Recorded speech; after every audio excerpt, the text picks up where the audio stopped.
Starting Friday. It's a creeptastic crossover event. We were invited to attend the coolest Halloween bash in New York. No way! The Central Park Spooktacular? Come on, let's teleport to New York. It's the Monstober Spooktacular premieres weekend. We made it! The Central Park Spooktacular! I'm so glad we're here. Catch spooktacular episodes of your favorite fearsome shows. What's going on here? It's the Central Park Spooktacular. Characters are crossing over Hi, Bruni! I'm your biggest fan. to haunt each other's shows. You bring out the animal in me, baby. Yeah, well, put it back, baby. Oh! We're crossing over To the dark side. We're happy to hang with these two jazz babes. Well, new best friends. Plus, we've got the Spooktacular Shorts, Descendants, Wicked World, Beware, forswear, replace the old with something really out there? Whoa. and Mickey Mouse. Come on, Nick. There's nothing to be afraid of. And the Masked Madness all leads up to this. It's time that we reveal who is behind the mask. Check in to the Monstober Spooktacular premieres weekend. You can check into the Central Park Spooktacular, but you can't check out. Starts Friday at 8. Monstober on Disney Channel. Now, I think it's fair to say that for Disney Channel, Halloween has always held a bit of a special place within the network's heart. It's never been my actual favorite holiday, as I just don't care for tricks. I don't like being spooked. But I do like that the holiday being an excuse to dress up and overload on sweets. Scrunches when it crunches. Berries and cream, berries and cream. I'm a little lad who loves berries and cream.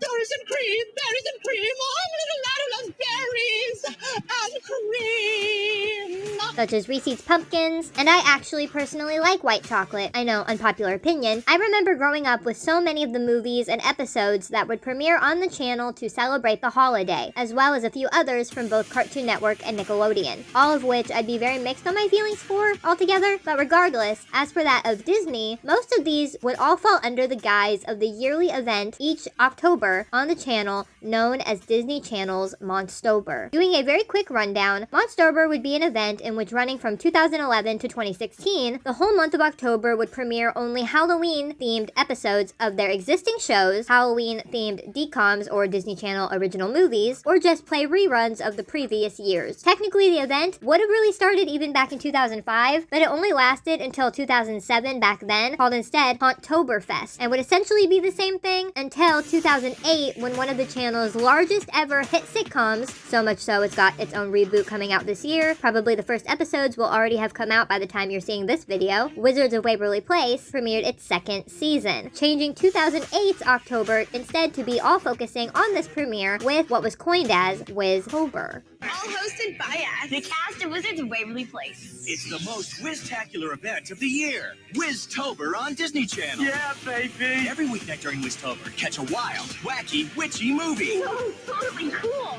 And every Wiztober Sunday, it's an all-new episode of Wizards of Waverly Place, leading up to the new two-part Wizards event, Saving Wiz Tack. That's fantastic. Plus, Zach and Cody trade hotel life for the high seas in the new original series, The Sweet Life on Deck.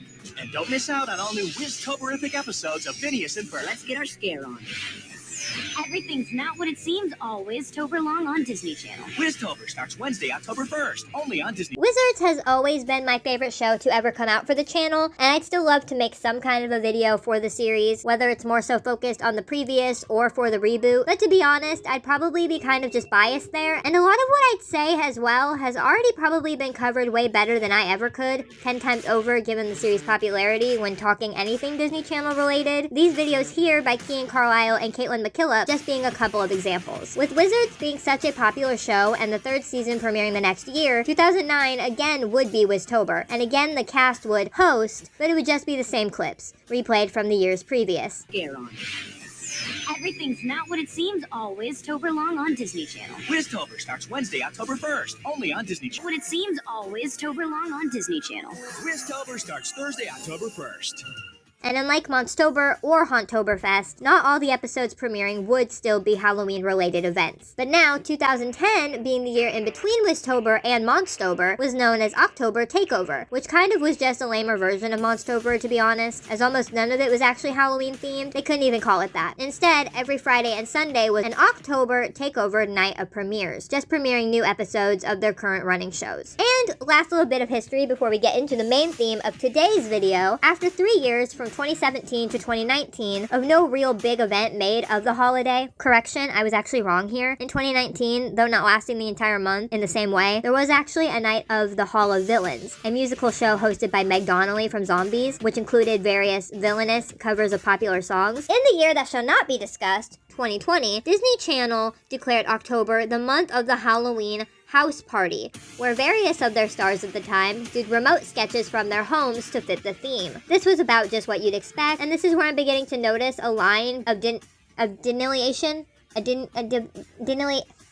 how do you say that? Delineation. Being drawn between the time in which Disney Channel felt more like it was being made for families, like my generation, and more so now how it feels more distinctly targeted at specifically children. Dumbed down, like all children's shows, with not as much for the adults being forced to watch to also be able to sit and enjoy. Which I guess we could see this here as a nice segue, at least for me, as we drop off from our history lesson and pick up with the main topic of this video. Arguably the weirdest of all of this being specifically Monstober 2015. My name is Amelia Rosebud, and this is The Monstober Spooktacular Premieres Weekend. Disney Channel's biggest and probably the weirdest crossover event that they ever did. Now, just as a disclaimer, for some context before we really dive into this whole situation, I didn't actually see this event as it aired, as I had stopped fully watching Disney Channel at the time around 2 to 3 years earlier in 2012 to 2013. In the middle of Shake It Up Season 3, Austin and Ally I think was in the middle of its second season, as well as Good Luck Charlie was nearing the end of its third. There were a couple other shows I would go on to catch up with later, around 2017, both of which are included in this special event, as well as finishing each of the before mentioned. So out of the 7 of the shows included in this crossover event, I've only fully finished 3, and each of them I've gone on to rewatch I can't tell you how many times since, while 2 of the other shows I'd seen as just mid, and so I'd never seen them all the way through, and the other 2 I'd started but gave up very quickly as I just straight up found them very unlikable at the time. And thus for me, such variety in the quality here makes this event already much more interesting. Now, as I'm guessing you probably already know for one reason or another if you're watching this, Disney Channel before this would do these very large kind of crossover events decently often for a little while. The first big one being in 2006. Probably the most popular being that of the 3 most popular sitcoms on the platform at the time, and arguably ever since, would cross over for a 90-minute special, an episode of each of their respective shows. That's So Raven, The Sweet Life of Zack and Cody, and Hannah Montana, all premiering on one night, one right after the other, each episode tying into each other. Or maybe I should say very loosely tying in for the case of the Hannah Montana episode. The tie-in portion there is like only 2 minutes of the actual episode's like 23-minute runtime, and Miley Cyrus's portion of time within the only other show she appears in, being Sweet Life, is like a 30-second scene. And then 3 years later, after the end of That's So Raven, but now them being on the second season of Wizards, in 2009 there would be an almost sequel to the previous special. This time, instead of taking place in the Tipton Hotel from Sweet Life, this time all the characters would come together on the SS Tipton from Sweet Life's spin-off show On Deck. And I'm pretty sure everyone can agree that this one definitely took better advantage of having all of their stars in one place. Hannah Montana this time, the episode actually took place fully in the crossover narrative of being on the ship, and she interacts with pretty much everyone of Sweet Life's main cast. So I don't think, from what I can remember, that any of Hannah's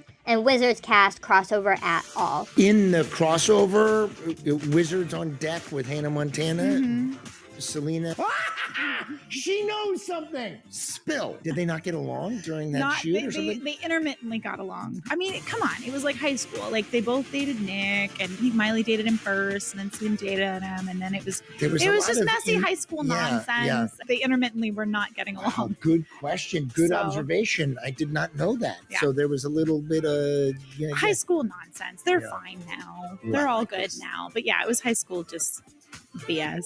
After this, Disney Channel would go on to do a few more large crossovers again, similarly, but they would never again be for 3 different shows. Now they would only focus on 2 shows at a time, crossing over into each other's episodes for a 2-part series. Well, except that the next special event like this would actually be the singular episode known as Charlie Shakes It Up, having premiered in 2011, which for whatever reason didn't get a second attached part. This episode was an episode of Good Luck Charlie. It just so happened that Teddy, Amy, and Charlie would end up on the Shake It Up stage, and thus we get cameos from most of that show's main cast. If you're wanting to know anything more about this episode actually, keep your eyes out, subscribe, as I am currently working on a much larger project project and will be going into much more detail on it once I finish that other video. I hope it'll be out by the end of the year. I'd like it to be earlier, but I'm biting my tongue as my schedule is very obviously all over the place currently when it comes to my uploads. Next up, in December of 2012, we would get the crossover event between Austin and Ally and Jesse, titled Austin and Jesse and Ally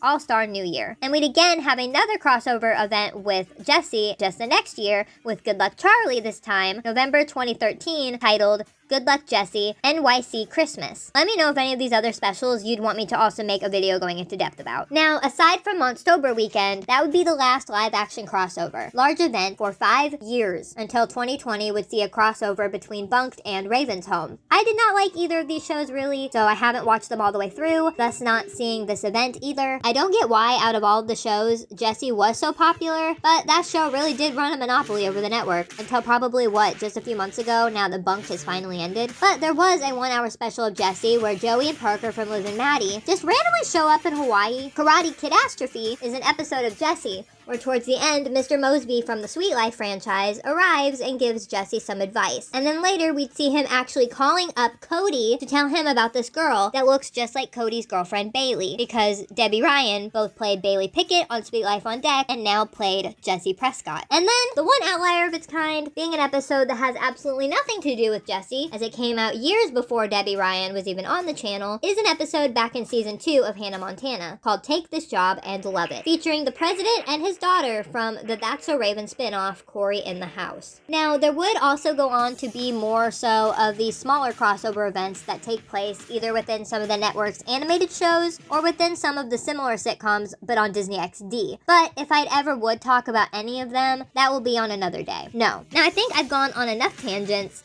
Let's get into the real meat and potatoes, the trick and the treat of this video here as we discuss the 7-episode special that was Monstober Spooktacular weekend. Premiering on the weekend of October 2nd and the 4th of 2015, I can't believe it's already been almost 10 years since, the 7 shows involved here were as follows: Jesse, Girl Meets World, I Didn't Do It, Casey Undercover, Best Friends Whenever, Austin and Ally, and Liv and Maddie. Although they definitely weren't divided amongst fairly, as you will soon come to see. Each of the episodes would take place with 2 characters from another show meeting our main characters of the current show that you're watching at a Halloween party in New York City, the haunted house attraction at New York City's Central Park Spooktacular. And another commonality between all of these episodes is this same masked figure. He would go on to be in a handful of the episodes. I guess there was some contest about it if you could count how many times you'd seen him appear. And I guess at the end of the special, the character would go on to be unmasked. So, without further ado, I think I've rambled on enough about the external factors. Let's jump in, starting with episode 1 of 7 for this special. Of course, being an episode of what else? Jesse. Jesse season 4 episode 18. I believe this one was actually like 2 episodes away from the overall end of the series. And again, keep in mind, I gave up the show originally at season 1. Titled The Ghostess with the Mostess. The episode begins with our title character of Jessie Prescott as she enters into the Ross apartment where she lives and works as a nanny of the 4 Ross children, Emma, Luke, Ravi, and Zuri. She tells the kids that they will be going trick-or-treating this year alongside this kid named Stuart, who apparently is somebody that they don't really like. But Jesse heard from his mom that he was going to go alone, and feeling bad, she invited him to join them. The kids ask Jesse why she can't take Stuart herself, releasing them from the torture of having to try to make nice with him, when Jesse tells them of this dream that she had about a masked man who she thinks is supposed to be the love of her life. I had this dream that I met a mysterious stranger in the park. He was wearing a black cape and a mask, and he kissed my hand and gave me a red rose. And then today I saw this in the lobby.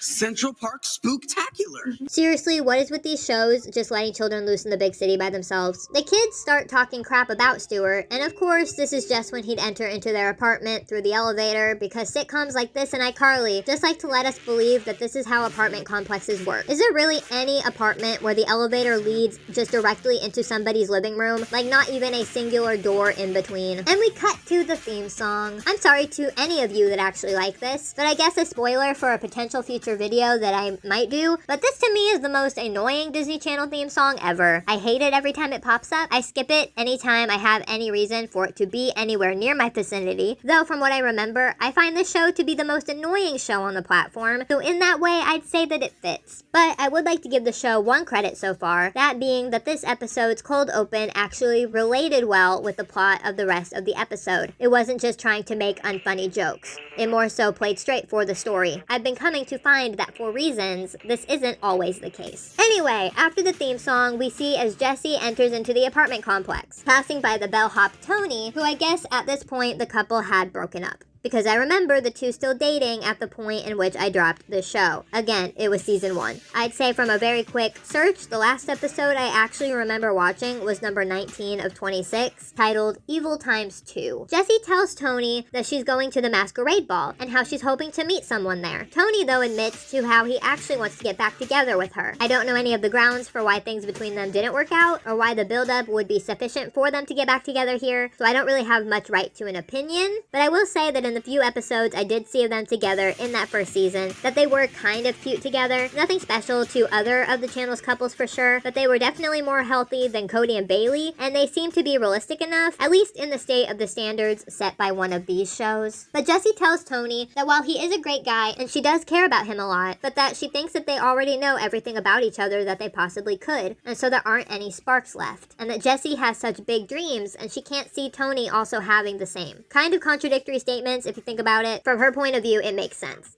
The scene ends with Jessie fully disregarding Tony's feelings. She doesn't really even give him the time to try to explain any of his dreams to her. She just cuts him off. Jessie is kind of a... Bailey was too. Debbie Ryan is really good at playing unlikable characters. Well, except that I really actually liked her a lot in Radio Rebel. I know now that it's just known for the lip-biting meme, but the actual movie, I really liked it, and I wish that it was on Disney+. In the next scene, we are back in the apartment as we see Jessie fully decked out in her Halloween costume. I don't know exactly who she's supposed to be, but my guess would be some fair Renaissance princess type lady, and it's our first appearance of the only main character, Tony doesn't count, from the show I actually remember really liking, being that of Bertram. Wasn't he supposed to be like a butler? I am sick of getting up and down to answer the door for trick-or-treaters. So this year, I'm putting the treats out, and every kid can just take one. Oh, I think not having to see you is the best treat of all. And I think this is why Bertram was always my favorite. He was just very relatable, as most of his character was just giving crap to everyone else in the main cast, as they were very annoying, thus usually deserving. Most of the time, he'd say what I wished that I could. I'm saving up for a car. So I can run myself over.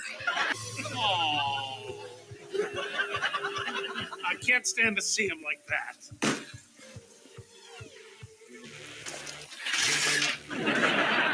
There, that's better. Can I borrow that for a second?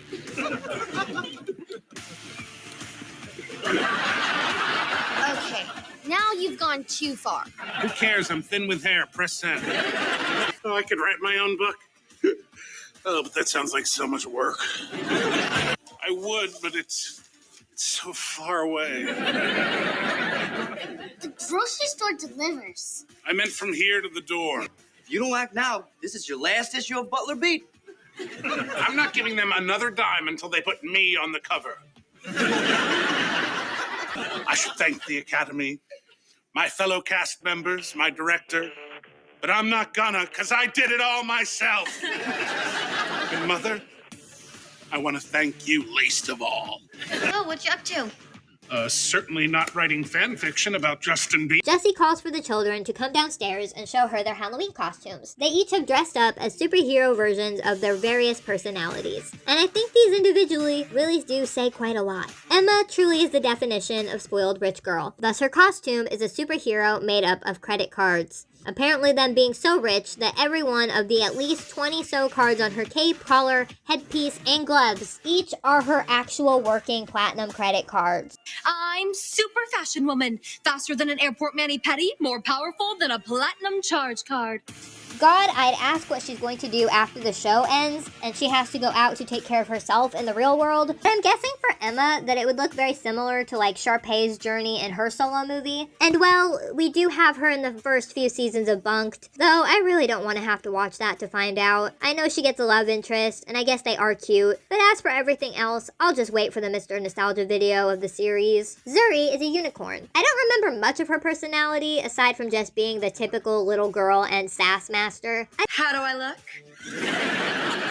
Like Cinderella. Before the bibbidi-bobbidi-boo. I think this represents her well. She hits Jessie, and I guess is wearing a diaper? How are you going to go to the bathroom in that getup? It's all built in. This baby's state of the art. Yeah, I don't really want to know. Luke's whole personality is just a younger version of Joey from Friends. Let me guess. Ladies' man. Super attractive, super available, able to charm women with my smooth talk and signature musk.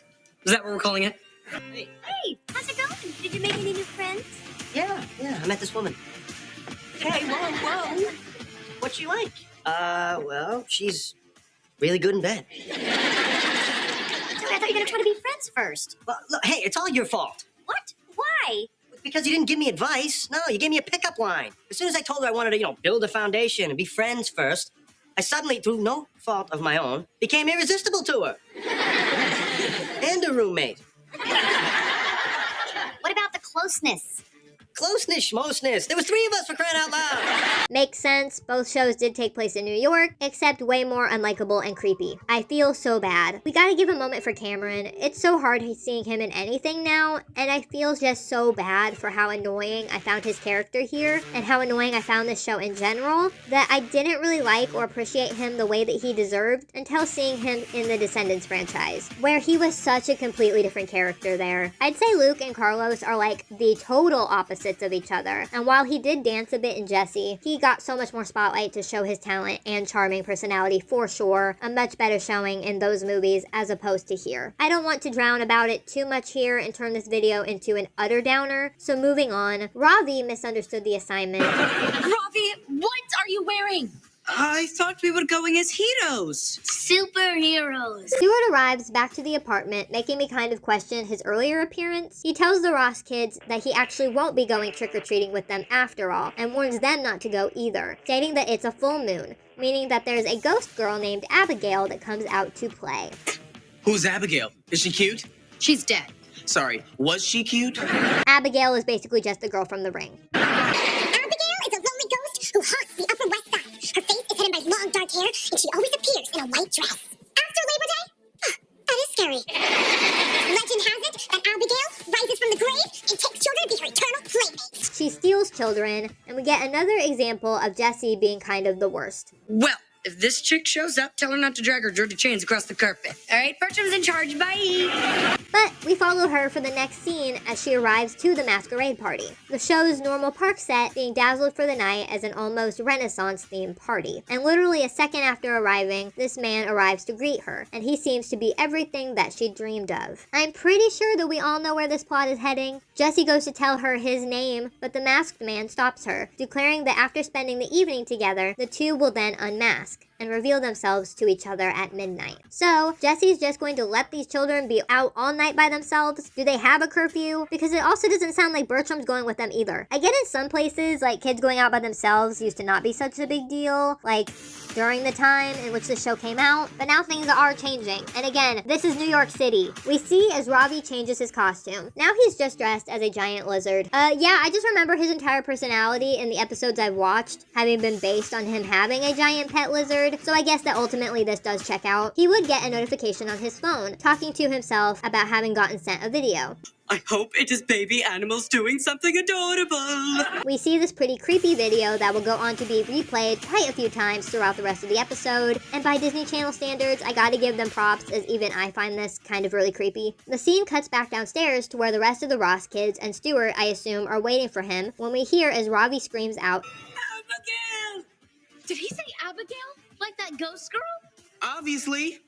It's Ravi. We know there's not a real girl up there with him. And the kids go running to look for him, Ravi having disappeared and left behind his phone. We get a second joke about how Luke smells. I'm the cute one. Why didn't you take me? I didn't want to say anything, but it might be the musk. And finally, after what I assume is coming back from a commercial break, we get our first part within the crossover narrative of the special, as we see Jessie back at the park with her mystery man when someone interrupts the couple asking for their assistance. The first cameo is Logan from I Didn't Do It. This was definitely a much more underappreciated show than Jessie, having only lasted 2 seasons before having been canceled due to a lack of popularity. I myself only saw, I think, like half of the first season before I called it quits, but I actually think that out of the 4 shows here that I didn't finish, this would be the one I'd most likely go back to, just out of my own curiosity, as I hear that the second season was actually the much better of the 2, even though it completely shifted the premise of the show and no longer really related to the sitcom's title anymore. But Logan is here dressed as Albert Einstein, looking for Delia dressed as Marie Antoinette. Which is interesting because from what I remember of the show, out of the core friend group, they definitely weren't the closest duo. And so I find it just a bit odd for them to be the ones here who were paired up. I feel like literally almost any other pairing would have made more sense, and given that the original show takes place in Evanston, Illinois,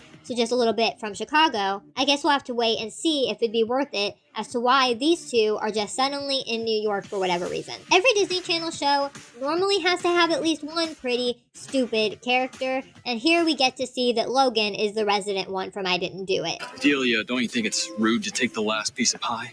That's Zimmy kick! You should not be dressed as a smart guy. Come on, genius. And they are off. Don't worry, we'll get back to them very shortly, as the nature of this episode is very jumpy as it cuts back and forth constantly. But first, we gotta get back to the Ross apartment, with the children still looking for their missing brother. Luke would end up being on his own looking around the terrace, when he too would get a video sent by Abigail. And he too, after having just been worried about his brother being taken by a ghost for having viewed it, still just decides to watch it, leading to him scream out. Emma, Zuri, and Stuart come running down the stairs. So I don't know why he for some reason split off from them, aside for plot, to find him too having disappeared and his phone dropped on the ground. I guess the good news is there's texting in the afterlife. Back to Jessie at the park, we see as she is dancing with her mystery man. For some reason, Delia and Logan also dancing in a romantic stance, even though they are in no way involved. I don't get why they couldn't have just had Logan and Jasmine here, as this for them takes place during their second season and would make sense in the timeline for their story. Delia asks Jessie to trade her dance partners, which we get this very awkward interaction of Jessie denying the dance. You want to switch partners? Oh, no, thank you. I'm not into older men. I'm only 16. Well, then I'm not into younger men. Quite miles away. And Emma and Zuri arrive at the park. They don't even point it out, but in the process of their arrival, they also totally revealed her name to her date. Sorry, Jessie. Sorry, Jessie's dream died. We get another example of Luke being creepy. Have you checked their rooms? Wait, Luke, have you checked my room? Jessie takes off with the girls, but promises her date that she will return for him by midnight. Stuart tries to hit on Zuri, which I remember being a thing with this character, having a crush on her. What about you, my pretty pony? Care to trip the light fantastic? Care to be gored by a mythical animal? And once again, we are back to the apartment in which we finally see Bertram again for the second time in the episode, Jessie getting annoyed at him for not having kept a better eye on the children. But Bertram seemingly does not care. Well, you still got one of the good ones left. I honestly could not tell you right now which of the girls he was actually referring to. I would have guessed Zuri, except that she'd literally just been calling him fat. See, someone's been stealing all the Halloween candy. Have you looked in the mirror? Jessie tries to insist that there really is no Abigail, but Stuart counters her argument, bringing up an old news article on the girl. This is a picture of her from 1925. She was born Friday the 13th, 1913, on 13th Street. Wow. That girl never had a chance. Jessie and Zuri split off from Emma and Stuart, heading downstairs to look for the boys. Stuart thinks Emma has a thing for him when she hugs him for safety when they hear a large noise, rejecting her and... Okay, I can see where this is going. Emma, my heart belongs to Zuri, but I'm sure there's some guy somewhere who's into all that. Gee, How will I ever get over you? Leaving her all alone. Her getting her own message from Abigail on her phone, which Emma tries to ignore the temptation to look at. She even, very uncharacteristically, might I add, throws it away. There is a creepy voice as the message pops up on the laptop that Stuart had just pulled out. Emma sees one clip, trying to back away, when after a few jump scares, she is led to the home theater where the clip starts playing on the big screen, and Emma is stunned to move and get out of there, screaming. And it seems that she too has been taken as we join Jesse and Zuri in the complex lobby. The lights having momentarily flickered and we hear a small shriek. By the way, where is Tony during this scene? Any thoughts? The phone rings at the counter, and when Jesse picks it up, there is that same creepy voice coming through. I'm hungry. Come play with me. Rain check. Jesse hangs it up, to which a small ball comes out of the elevator. Abigail, the girl from the ring, shows up after the lights flicker, and almost immediately as she appeared, she then disappeared. Jesse finally believes that Abigail is real now that she'd seen her, as the two run back into the elevator to go back to their apartment and warn the rest of the kids. Only by the time they get back, both Emma and Stuart are now missing. Turns out that when she didn't know what else to do, Jesse called Tony, who shows up immediately. The two have a very tiny romantic moment. Thank you for being here, Tony. Well, of course, it's you. When Zuri suddenly gets a video call from Stuart. Guys, I don't have much time. I found the others. We're safe, but I don't know for how long. Come quick! Abigail! Tony recognizes the background and figures that they must be at the haunted house down in Central Park. So we arrive to the main location of the crossover. Jesse and Zuri reunite with the rest of the kids. The video plays one last time, but this time it ends with somehow Abigail comes out of the TV. Given that this show takes place in the same world as Wizards, this isn't anything new for the greater universe. If you don't know what I'm talking about, you should really watch Mr. Nostalgia's video on the Disney Channel Metaverse. I'll have it linked in the description below. But given the rules of logic for Jesse specifically, this is crazy. And though there would be an explanation given in just a moment for the party itself, and how this was all a ploy set up by Stuart to invite the group to his party and prove himself to be cool, since how they were talking about him back in the cold open, this still doesn't explain this little moment here, and also how Stuart dressed as Abigail disappeared and reappeared so quickly in the elevator. So is it possible that Stuart could be a wizard? Though the party really does start setting off the rest of the special event, and we would get one last appearance from Delia Marie Antoinette as she's looking for Logan, who's currently busy chatting up Emma. Where did you get all those credit cards? From my purse. This cape has an $8 million credit limit. I went over my limit when I bought this mustache. And in the process, Delia gets hit on by Luke. I like your wig. Oh, thank you. I made it from hair I found on the bus.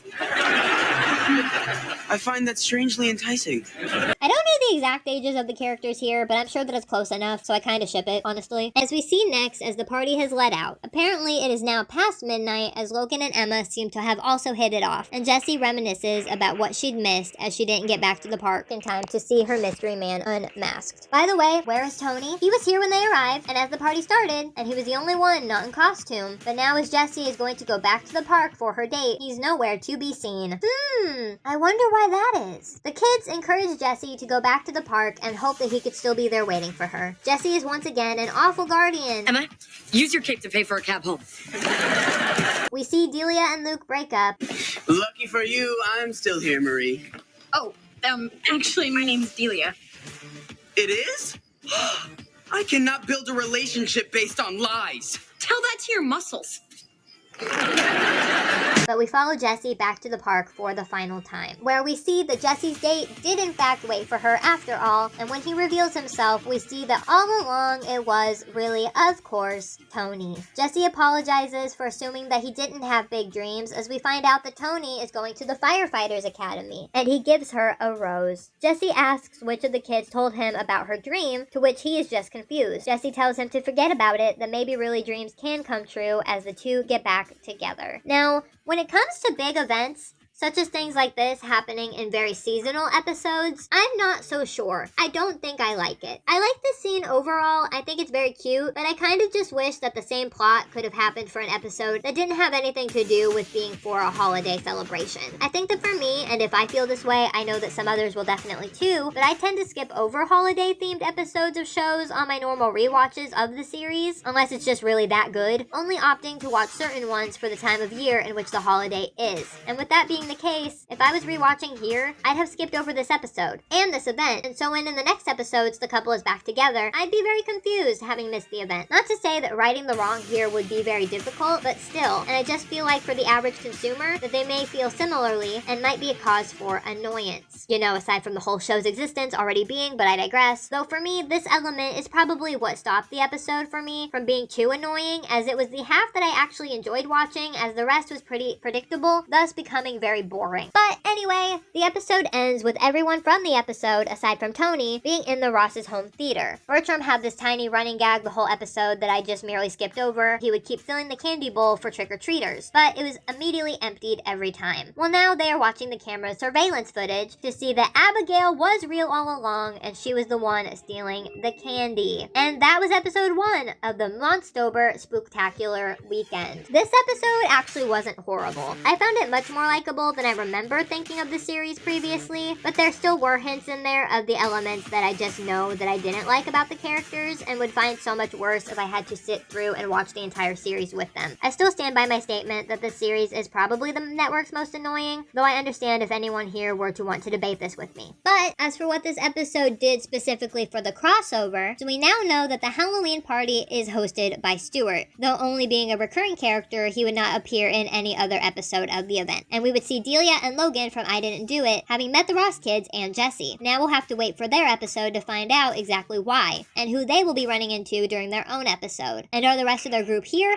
or is it just really just the 2 of the main 5 in New York? So, being on the hunt for more answers, we move on to the second episode to premiere, being that of Girl Meets World's Season 2's Episode 18, titled Girl Meets Terror 2. Now, as I've said earlier, Girl Meets World is actually one of the shows on this list that I actually did happen to really like and finish all the way through, though I guess now that fact could go on to be argued, as like I said, I tend to skip specifically holiday-themed episodes in a lot of cases, if it isn't integral to the rest of the series. And I just know that these episodes aren't. Again, like the argument I just made about the Jesse episode, and I know that there is one more episode of this event that the same argument can be made about, so this is actually my first time having seen this specific one. Though there is an element of this episode that I guess you too could argue as to if it has a larger meaning for the overall series or not. But with that being said, jumping straight into the episode, it begins with us being greeted as the audience by Augie. He is Corey and Topanga's youngest. You didn't already know that this show is a reboot of Boy Meets World, but instead following Corey's daughter and her friends and how she learns about the world, this time Corey being her teacher. I gotta be honest that I haven't seen the whole of the original series, and so that alone might have people immediately writing off my opinions. I know a lot of people find this show to be kind of problematic, but all I want to say of the matter here is that while Sabrina Carpenter might be growing in popularity now with her latest album from the previous Disney Channel scandal, this is where I found Sabrina, and she is ultimately the reason that I love this show. Her character's journey throughout the majority of it is amazing, and she acted it so well. And I mean like her journey of meeting and the bond that she would form with Sean, not her romantic interests. I also realize people write Sean's story here off because of Angela, but I digress. Also, I love Farkle, but unfortunately, he does not appear once in this special event, though he is name dropped. Lucas and Farkle are already on their way. I promise at some point, if it's what you want to see, I would love to do a video or a series about the original show. But for this episode specifically, so yes, we are being greeted by Augie, Dewey, or Doy, one of Augie's friends that are somewhat of a recurring character here. He's not somebody that I'd really remember before seeing him, but he has made a few previous appearances. What do you want to be called? Doy Story. That movie isn't actually called Doy's Story. It's called...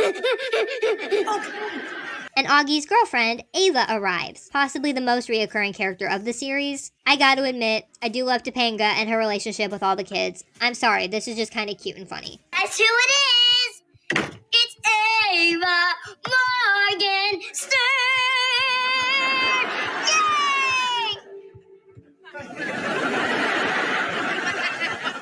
Ava, Augie isn't here right now.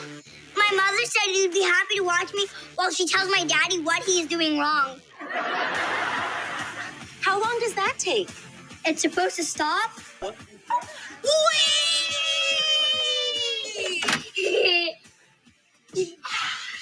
Get out! Slam the door! Yeah, nobody's buying that for a second. Where's your broom, Toby?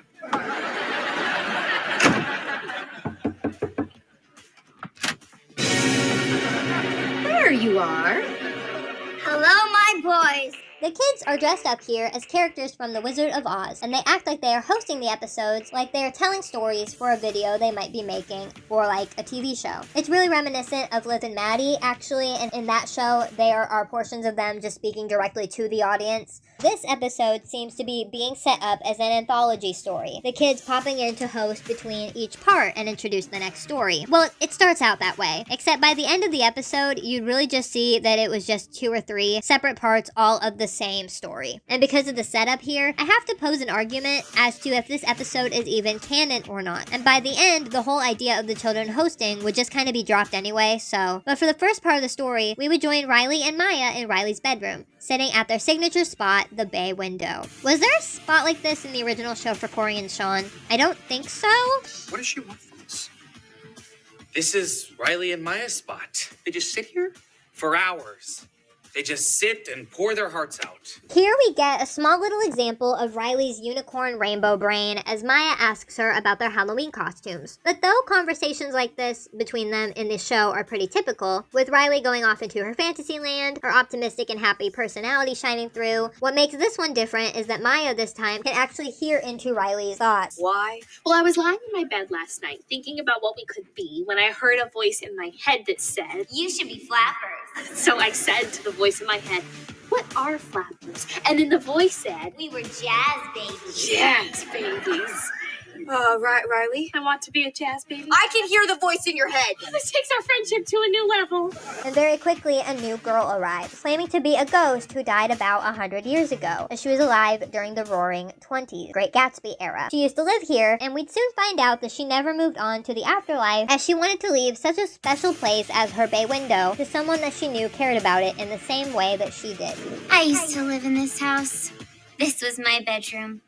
I planned my capers here. I hatched my schemes. I promised I would never leave until someone else finally realized how wonderful it was to sit in this window and laugh and cry and dance.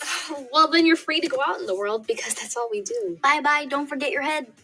If you also think you recognize this actress from another one of these Disney shows, she played one of Zach's love interests on an episode of On Deck. She was the girl that he liked, who he faked the whole beauty pageant for. But Riley, very much so in character here, doesn't even think to care about the fact that this girl is dead, to be the least bit fearful, as she just wants to hug her. So scream. Big one.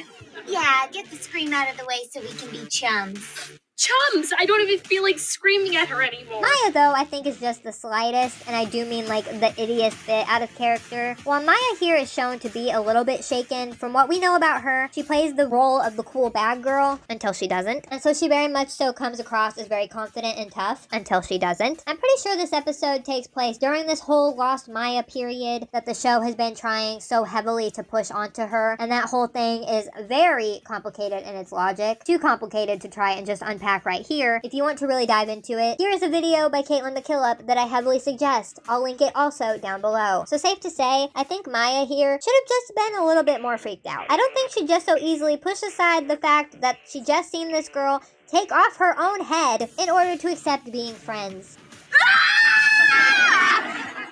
Now, chums? Sure. Nice job. Very ghosty. Thanks. The rest of this first part to the episode is basically just the girls talking with this ghost girl about how the ghost, who I don't even really think we get her name, Riley just calls her Ghosty. Thank you, Ghosty. Ghosty has watched Riley and Maya grow up here. You know me. My best friend is tough and cool. I'm scared of everything. I want to do everything with you. Oh my gosh, Maya, she's been watching us for weeks. Leaving the girls to wonder if this is why the bay window has had such meaning to them throughout the show so far. That the space feels like it has its own spirit. Does it? Or was it just her presence? The ghost girl says that she's very proud of the young girls that Miley, that's a different show, Riley and Maya are becoming. And she'd be ready to move on once she knows that they've laughed, cried, and danced in the space the same way that she had. That they love it just as she once did. They assure her that they sure have, but Ghosty argues that she's never seen the two dance. Which for Maya, I could see as being accurate, but for the character of Riley, we all know that this fact cannot be true. Also, Maya almost outright confirms this in just a moment anyway. That's nothing. I make you do that every week. No, you don't. Dance. But either way, Ghosty goes on to control the girls and making them dance as if they really are flappers. Dance for no reason. Jazz babies dance. We did the Charleston. That's where you put your hands like this and switch knees. We don't know how to do the Charleston. Do the Charleston right now. But there's no music.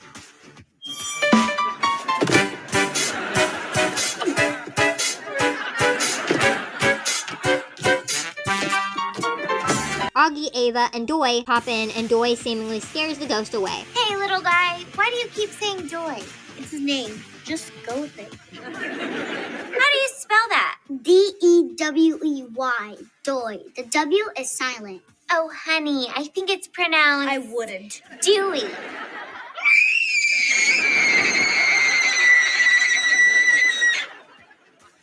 Nice work. Doy! And that is it for a third of the episode. I'm beginning to see that why Doy as a character had so little appearances, as this one running gag is very cute and all, but definitely can go on to get very stale very quickly. Also, I'm becoming curious as to the setup of the other 2 World of Terror episodes, and do they all kind of combine like a series to tell maybe not one singular story, or are they completely different kind of Halloween episodes, not connected at all, individual for each year? I'd like to think that they could connect, but I don't really know how it would make sense that they could, except maybe for like the children hosting. Anyway, for the second part of the episode, we are introduced by the kids to a second story. But again, it's just a continuation of the story Riley, Maya, and the Ghost of the Bay Window, as the girls are now going to the Central Park Spooktacular. Keep in mind that both shows so far, Girl Meets World as well as Jessie, both take place in New York City. Crazy to think that out of any of these shows actually never having crossed over. But I guess it makes sense, as Riley and Maya are in the eyes of the Rosses, specifically Emma, probably would definitely be seen as broke, especially Maya. Corey and Topanga insist that one of them go trick-or-treating with Augie, Doy, and Ava,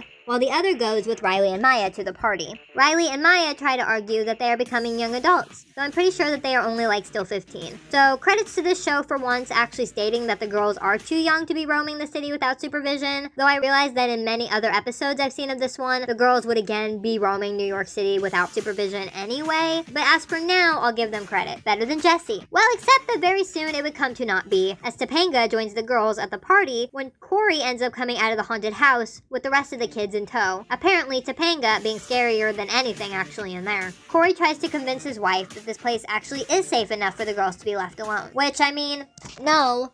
No. Again, New York City, I do not think so. But I mean, I get it. These are teenagers after all. And this is where we meet our cameos of this episode being actually another show of the list that I know very well. Austin and Ally from Austin and Ally appear, dressed as bacon and a tomato. Hopefully later this would add up again better. Though I have a guess, being that there are 4 main characters of that show. Austin and Ally would agree to hang out with Maya and Riley, encouraging Topanga that it's okay to leave them. We see Ava try to hit up Austin. Hold the phone. Are you who I think you are? Who says hold the phone? I do, when I want somebody to hold my phone. Hey, lady, take a picture of me with Austin Moon. Ava, that's Allie Dawson. Hey, Allie Dawson, take a picture of me with Austin Moon. How you doing? That is until she learns that he's from Florida and is completely turned off. Take me away, gorgeous. Where does that beautiful blonde head of yours call home? Florida. This relationship is over. Oh no. So you're a New York kind of gal. I guess so. Here's your wallet back. Huh. And before they take off, we see a cute moment of Doy actually getting along with Topanga. Do you want to go trick-or-treating, Doy? What did you just call me? Doy. The girls then thank Austin and Ally as they go to break away from them, but Ghosty from before arrives. Austin and Ally doubt her, and so she changes their outfits to better match Riley and Maya, which, thank you. Austin's probably best features are his smile and hair, which neither of them looked good shoved underneath that bacon. As she tells the 4 of them how her best friend used to live in this house, but now because no one else loved it after her in the same way as Riley and Maya, this house has now become run down and decrepit, leaving her own best friend all alone. Austin, are you crying? No. The 4 ask what they could possibly do to make Ghosty's friend, her name being Tessie, feel better, to which Ghosty makes them all do another dance number. I will say that though very minor, I do like that in this case they actually give Austin and Ally something to do in relation to their actual characters, being that of dancing and singing. Even if here it is on a completely different scale.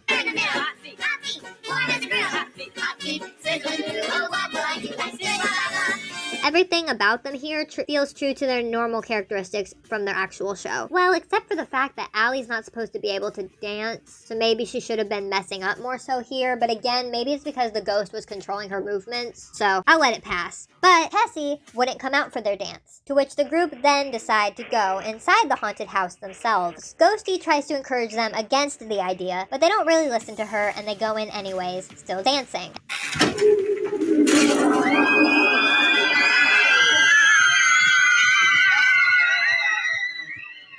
And there's the last appearance for the crossover for Austin and Allie. Riley and Maya too come out very shortly as they immediately go to make their way home. Okay, everybody pour out your candy. Why? Everybody has their own pumpkin. Yeah, but I like dividing all up fairly. Well. Topanga's wrong about you, Ava Morgenstern. No, she's not.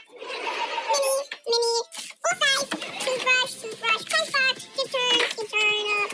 Let's just speed this up. Pleasant doing business with you boys.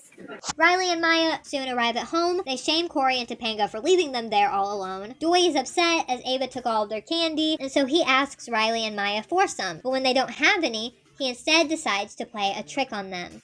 Oh, really? You want stinky feet or surprise? Well, which one do you want, Maya? I mean, who doesn't like a nice surprise, right? Do your worst.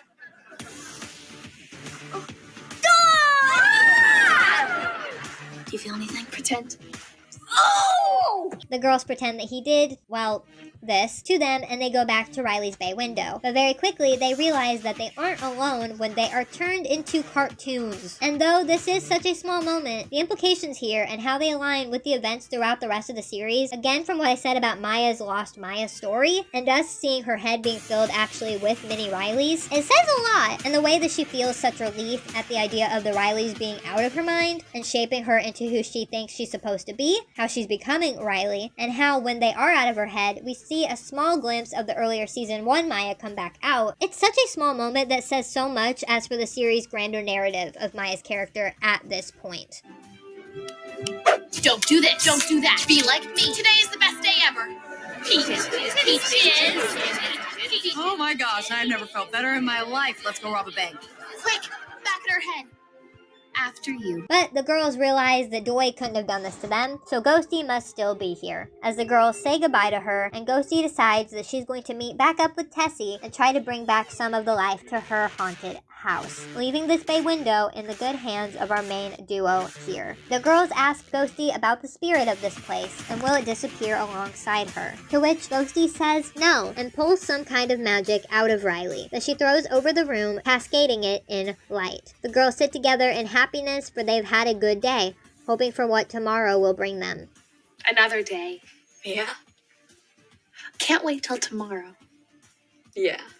I did actually like this episode decently. It decently fit the vibe of Girl Meets World, as I know, as a whole, just like I think Jessie's fit the vibe of that show perfectly well. Though I liked this episode just more overall because I already liked the show more than Jessie anyway, and I like Austin and Allie, and so that cameo didn't do much, but it was nice to see them here. Hot feet, warm as a grill. Hot feet, sizzling through. Oh, what will I do? Like silly blah, blah, blah. Hot feet, fire in the middle.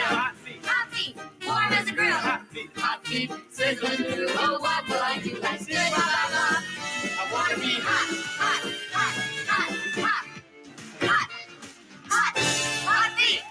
They're just nice and likable characters usually, and here was no exception. But the biggest thing I liked about this episode was that it just really did say something meaningful for the whole of the episode in the conversation about the power of the bay window. But, unlike Jessie, I skipped over this many times when watching, and because there wasn't actually any large event that happens here, I've never felt like I'd missed out on something huge because I'd skipped out on this one episode. Again, I don't even know if you can say that it's canon.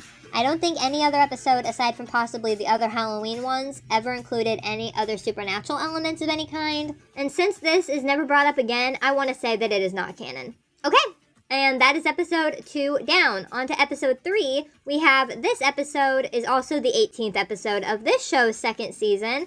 It is Bite Club from the show I Didn't Do It. Again, this is a show I'd only seen a bit of the first season thus far, and I don't even remember much of what I did see.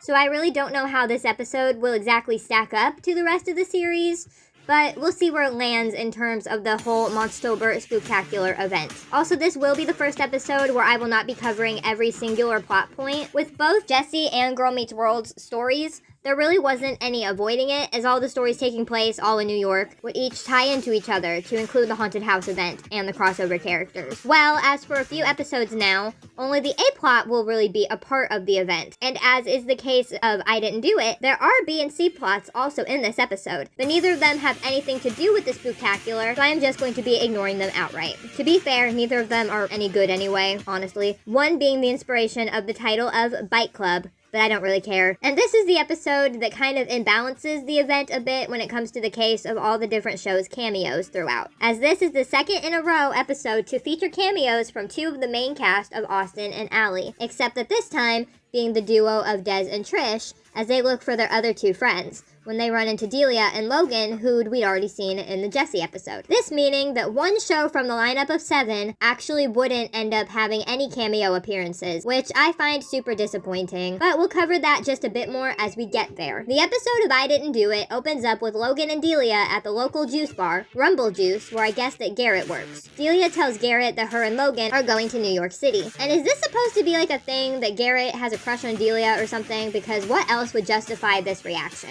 For Halloween this year? Oh, this is gonna be the best one ever. Me and Pretty Boy are going to New York City. We are? The other Pretty Boy. Logan tells Garrett about the science presentation that they did, and how the two of them were then invited to speak about it for a convention in New York City. And is this character just supposed to be like Maddie Rooney 2.0? But can you drain a buzzer beater from half-court at regionals? Bam! What? It'll be us in a room full of smarty pants. But what? I don't remember literally anything about any of these characters, except for, again, the before-mentioned Jazz and Logan romance. Are Logan and Delia even like a close duo out of the core friend group? I just really can't see it. Anyway, skipping the B and the C plot to get right to Delia and Logan in NYC, we join them already at the haunted house, having finished doing the presentation, as Delia is talking to her dad over the phone. See, even they are making jokes about the kids being out in the city alone. And now we're in Central Park at night, and we're walking up to a big spooky looking house. Dad? I'm losing you. Hello? Well, he's not gonna sleep tonight. And here they already run into Des and Trish. I swear for how big this event is supposed to be and how many of our characters are here, the set looks pretty small. We find out here that Logan was definitely not the ideal choice for speaking at a science conference. Someone doesn't know what the L in BLT stands for. Lemon, duh. I see you have a Des, and you have a Logan. As him and Des are basically the same mentally, and for what I know of Des, as much as I love him and think he's hilarious, that really isn't saying much. My guess is if we x-rayed this area, we wouldn't find much. She means my brain.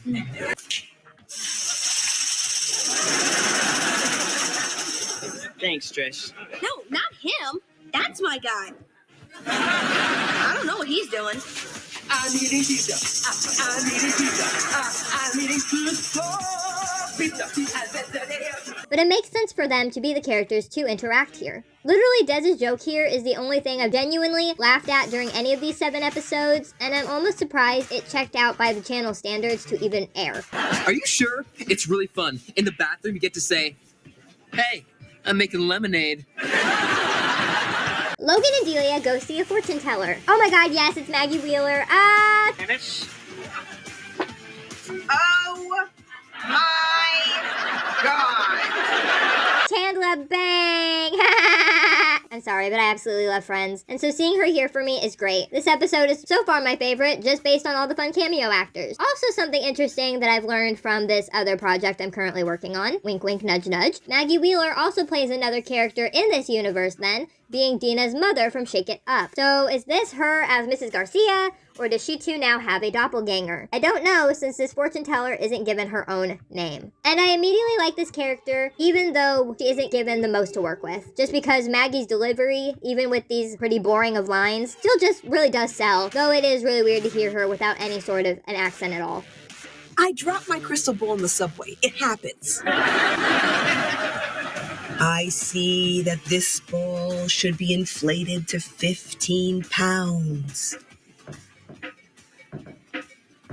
That's a joke. I also do a little stand-up comedy. Here, the fortune teller tells Logan about one of her upcoming shows, but when he says that he doesn't think he can make it, the fortune teller tells him something bad is going to happen to him tonight. Delia doesn't buy into any of this as she fights back constantly against everything that the fortune teller says, encouraging Logan to then leave with her. The only thing is that now once he leaves, he's so scared that the fortune will have been true, and so he hides in the bushes for the rest of their time at the party, to which Delia then offers up the idea for them to switch outfits, as the fortune teller didn't say anything bad would happen to Logan, but specifically to Albert Einstein. And thus now we get another iconic Disney Channel cross-dressing moment. Okay, now I feel better. And you've never looked more lovely. Thank you, sir. The two see Des and Trish again, but scare Des off, leaving Trish to have to run after him. And that's the last we'll see of them until their own episode. I like how similarly, Austin and Ally is the only show that has more than one cameo throughout all of the 7 episodes of the special, but both episodes so far, and thus all 4 of the main cast, end up leaving their cameos in the same exact way. So finding each other again must not be that difficult after though. Anyway, there was a raffle going on in which Logan had the winning ticket, but after switching costumes, the two switched tickets as well, leading Delia to win the raffle. But that was my ticket. Oh, that's right. It was your ticket, but it was in my pocket. Oh, the pocket rule. It got me again. I hate it so. And the episode ends with a guy dressed as Frankenstein carrying Logan away to be his bride for the couple's costume contest. Okay, well, tell him I'm Marie Antoinette, not the Bride of Frankenstein.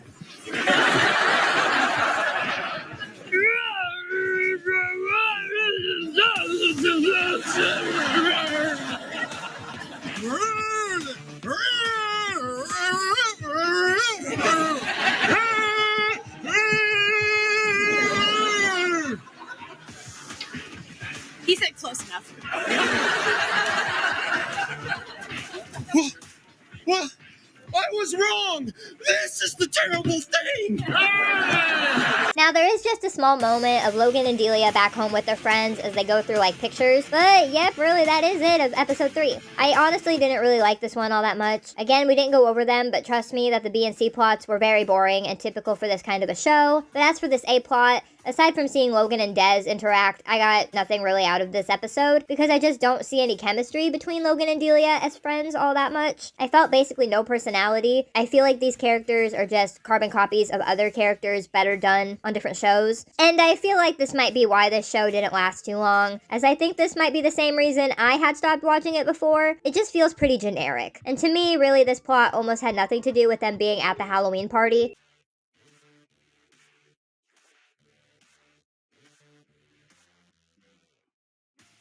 Okay, let's move on to episode 4, another show I never finished, but this one at least has Zendaya, and because of before-mentioned project, I have a pretty big gut feeling that this one I will also be rewatching to finish here pretty soon. Casey Undercover. We are focusing today on the episode titled All Hallows Eve, episode 22 of season 1. Again, this episode is another one that is divided amongst an A and a B plot, and unfortunately, I will only really be covering one of them. I guess the B plot, because unfortunately, the half of the episode that actually connects at all to the crossover doesn't actually feature our main character. And so this means that we skip over the cold open of the episode with Casey and Marissa as we go straight to see what Craig and Ernie are doing as they play a game of pool when they get a call from another agent who tells them of a plan by the other side to use a serum embedded with wolf DNA to create super soldier human wolf hybrids. Never heard of such a thing. I have. It makes them part wolf. They're stronger, faster. The world's first bionic superhumans. They're stronger than us, faster, smarter. The next generation of the human race is Living in my basement? And they sniff your butt to say hello.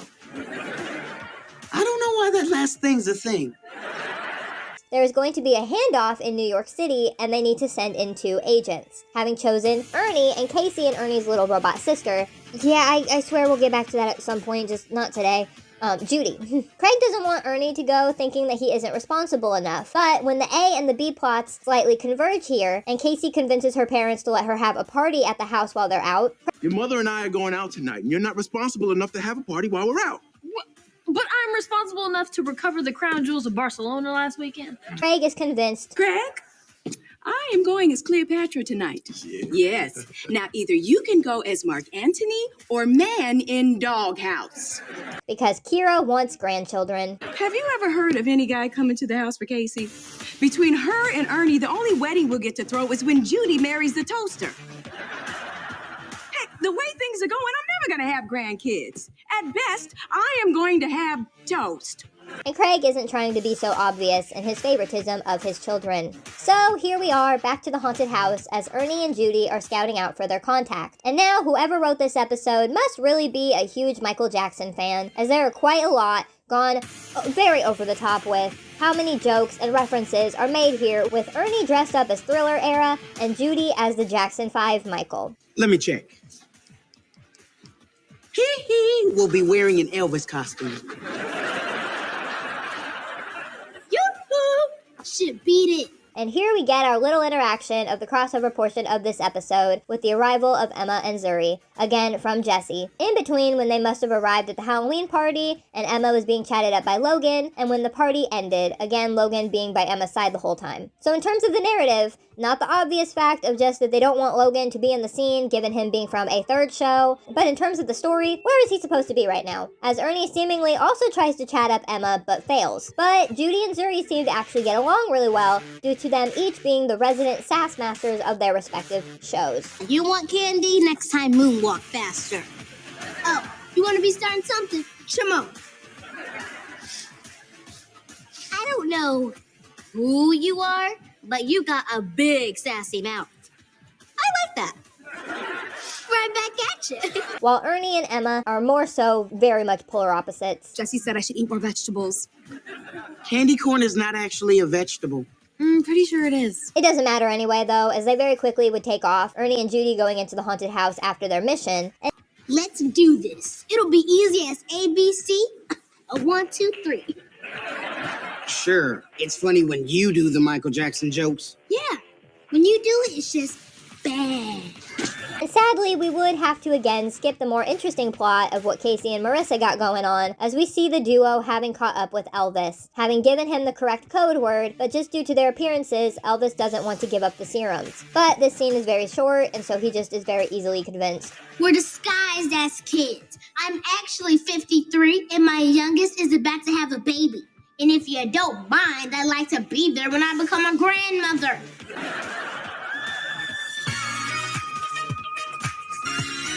The next time that we would see Judy and Ernie is wearing a fanny pack underneath his costume, as Judy is being overbearing in her warnings for him to be very careful. Any of that wolf serum spills on you? Dad? What are you doing here? I thought it was just me and Judy on this mission. Relax. I got this. As to not break the vials inside, though he dismisses her worries completely, and so you could probably guess what would happen next. Relax. I got this. Yeah, the very next moment he turns around, bumping back into Emma and Zuri, tries this time again to more straight up hit on Emma, who very clearly turns him down. Look, if you want my digits, all you have to do is ask. Dude, I have 0% interest in your digits. Him starting to howl a bit in the process. Is that some kind of weird Michael Jackson Thriller werewolf thing? No, you just bring out the animal in me, baby. Yeah, well, put it back, baby. You always say boys can beat dogs. You weren't kidding. And when they take off for the final time of the episode, final appearance of the event, we would find out that the vials actually did in fact break, and that the serum has gotten all over Ernie's stomach. And so for the rest of the episode, while they return home, the rest of the time is just Ernie acting like a dog and Judy having to watch over him. Someone's at the door! Someone's at the door! Someone's at the door! all right. I may need some help. No transformation, nothing actually threatening. It's very unfortunate because on the opposite end of the spectrum with the A-plot, we got Casey having kidnapped a little kid and is seemingly torturing him upstairs while she threw a party downstairs and is trying to impress her crush. Oh look, it's Kevin from Nickelodeon's Failed How to Rock. Again, hopefully a video to be coming soon. Marissa, I don't know what happened to Casey, but she's clearly not into me. We're gonna bail. Oh, no. You have to stay. She just ran out to get some more potato chips. Oh, look, she's back with potato chips, right? Yeah. No, they're just spicy chips. Got a lot of kick to them. Damn, Ernie here could have turned into one of the wolves from Zombies too. And they actually are really hot, so like, unfortunate. Missed opportunity. The episode ends with Casey having scared off her crush. Craig and Kira return home, having seen their home security footage. Both Casey and Ernie are in trouble for their lack of responsibility, and Ernie is being taken to be given the antidote. I'm sorry, but for what we've seen of Ernie after having been exposed, I really just don't feel like these soldiers would have been that much of a concern. Any kind of a concern, so this really just felt very pointless and unnecessary. Ernie went through all of this for nothing. And with that, we are finished with episode 4. And this is the first one that was kind of actually just really disappointing. I would have much rather been talking about the A plot rather than the B plot for this one, as the crossover here actually felt like it more so took the backseat of the episode, and it just wasn't that much in comparison. I don't think that Judy or Ernie are really my favorite characters by any stretch of the imagination, and again, I don't really like Jesse, so seeing Emma and Zuri didn't do much to help save it by any means. There absolutely was no chemistry, they barely did anything with the small amount of potential that they had. Really, it was like nobody involved actually wanted to have been there for this part, so I'd much rather have been focusing on what Casey and Marissa were up to. But again, if all goes well, maybe soon that we can come back and do an actual whole video focusing more on this, and I'd be overall probably a much better time. So on to episode 5. We have the last of the shows on the list that are just not my favorite the channel has ever produced, this being another one that I started and just really didn't like, so I just never finished it, being Best Friends Whenever. Also another one, I also just really don't like the theme song that much, but at least one thing I'm noticing here is how normally the quality of the show and the quality of the theme song really do tend to align. A bad show has a bad song, a good show will have a good song, and the ones in between are just in between. Well, that is except for...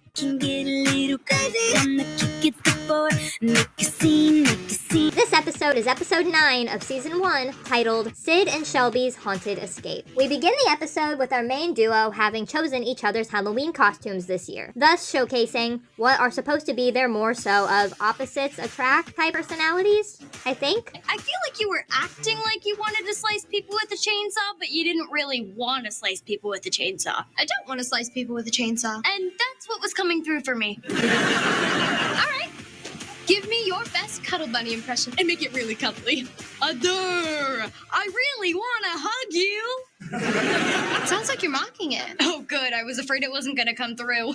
Shelby is dressed up as what she calls Chainsaw Chelsea. Is this character supposed to just be a mockbuster version of like Harley Quinn? I feel like it's supposed to be, but also she kind of reminds me of someone else as well. I don't know. And we get an obvious play on the Care Bears with Sid dressed up as Chandler Bing. I feel like I lost a bet. No bunny at all. Always no bunny at all. But at least we get to see a cute dog. Kinda. He's not wearing a costume. And yet he's nailing Praise Muskrat. Well, I still think he's adorable.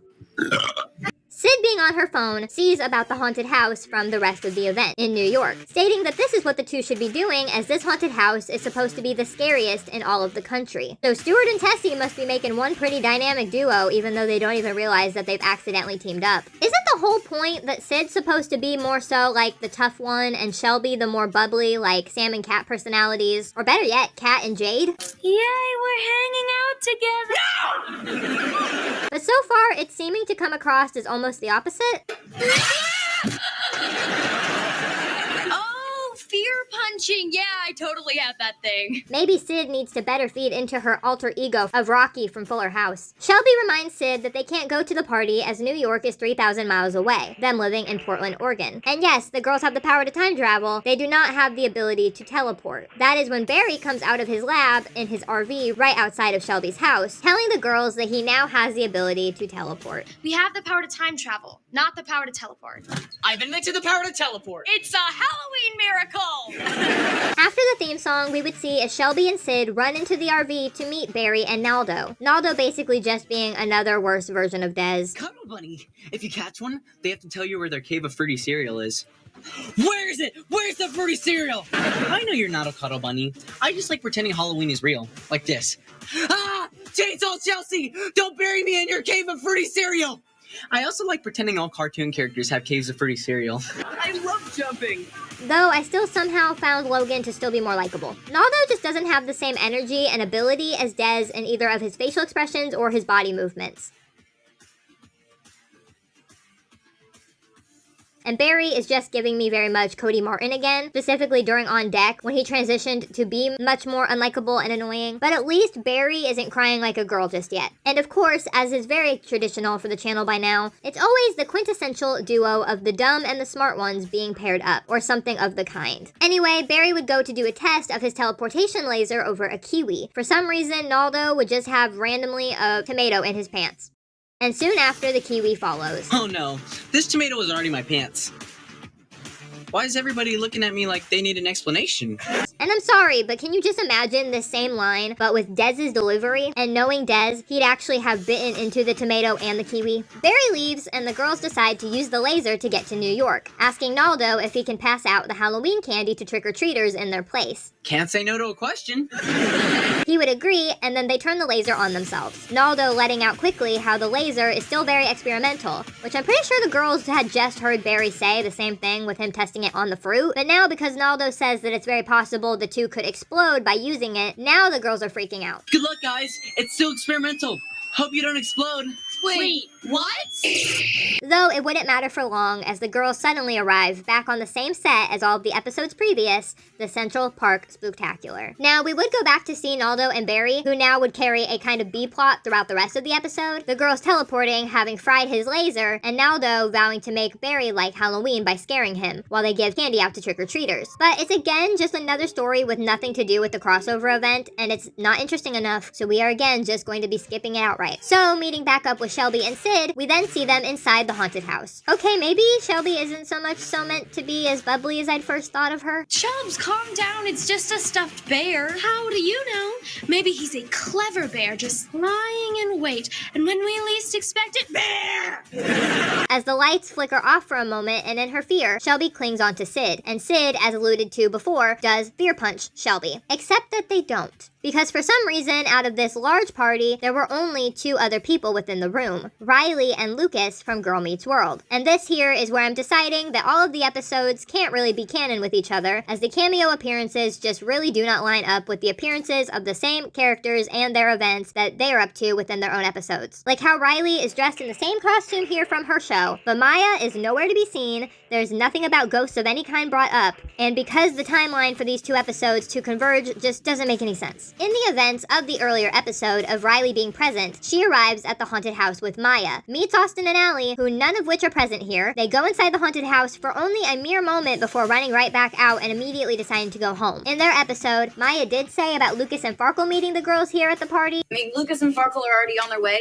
but we never saw either of them do so. So to me, I feel like all of these events of the characters' cameos are like an alternative universe version, compared to the ones that we see when in their own episodes. Did that make any sense? So here, Riley and Lucas are Riley and Lucas, but because of the events that take place, they are from a different timeline than the actual Girl Meets World episode. Or maybe the whole of the crossover event is like an alternative timeline, and that's how I should look at all of the similar episodes of these shows. It makes sense, whereas in events like these are the only times when certain celebrities are actually known to characters from other shows in the Disney Channel metaverse, like Liv Rooney, Austin Moon, and Allie Dawson all existing as celebrities in one universe at the very same time. The only exception I can currently think of to make this all a bit more difficult though. But again, that's for another day. And like how in Austin and Allie and Jesse's crossover episode, Jesse would sing a song with Austin, which you would think afterwards would make her like crazy famous or something, or at least known to a lot of people, but then like nothing happens. But basically, Shelby accidentally clung to Riley. Sid fear punched Lucas. What's fear punching? I think I just found out. And from here, the gist for almost the rest of the episode is Shelby and Sid, alongside Riley and Lucas, are trying to find the 5 keys to unlock the door to this escape room. 5 locks on one door? Welcome to New York. Okay, this was actually a pretty good joke. Sad, but funny. So far, none of the 4 have found any clues as to the whereabouts of the 5 keys. Shelby has this running gag starting now about a jar of pickles that she can't open. Found this jar of pickles? Why would somebody leave a jar of pickles in here? Welcome to New York. I can actually go for a pickle right now.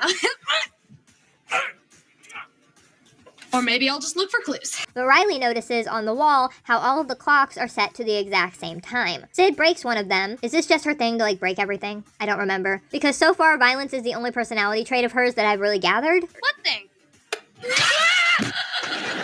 Thanks for not fear punching me. You are not Sid. What's fear punching? I think I just found out. Here. If something doesn't open easily, it's not designed to be opened. I'll show you it's not designed to be open. It was this. This was not designed to be open. Or maybe there's something inside the clocks. No, it's a clue. 12:15 was the clue. Hey, this clock isn't set to 12:15. I'll break it. No! Lucas notices another clock, a grandfather clock.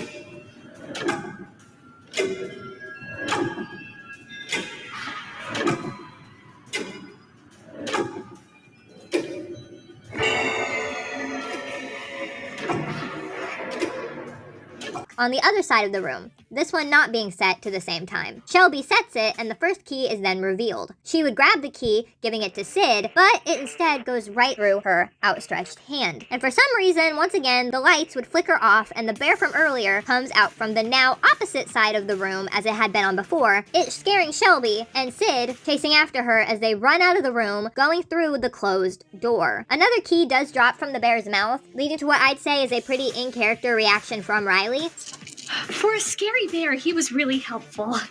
Thank you, Scary Bear. But then she quickly goes on to ask where their new friends had disappeared to. And I do gotta wonder what Riley might be thinking here, as Sid did accidentally kind of tell them earlier about a time that her and Shelby did time travel before. This is so fun. I have never been locked in an escape room before. Well, we were locked in that future lab that we time traveled to. What? What? I mean, regular teen girls.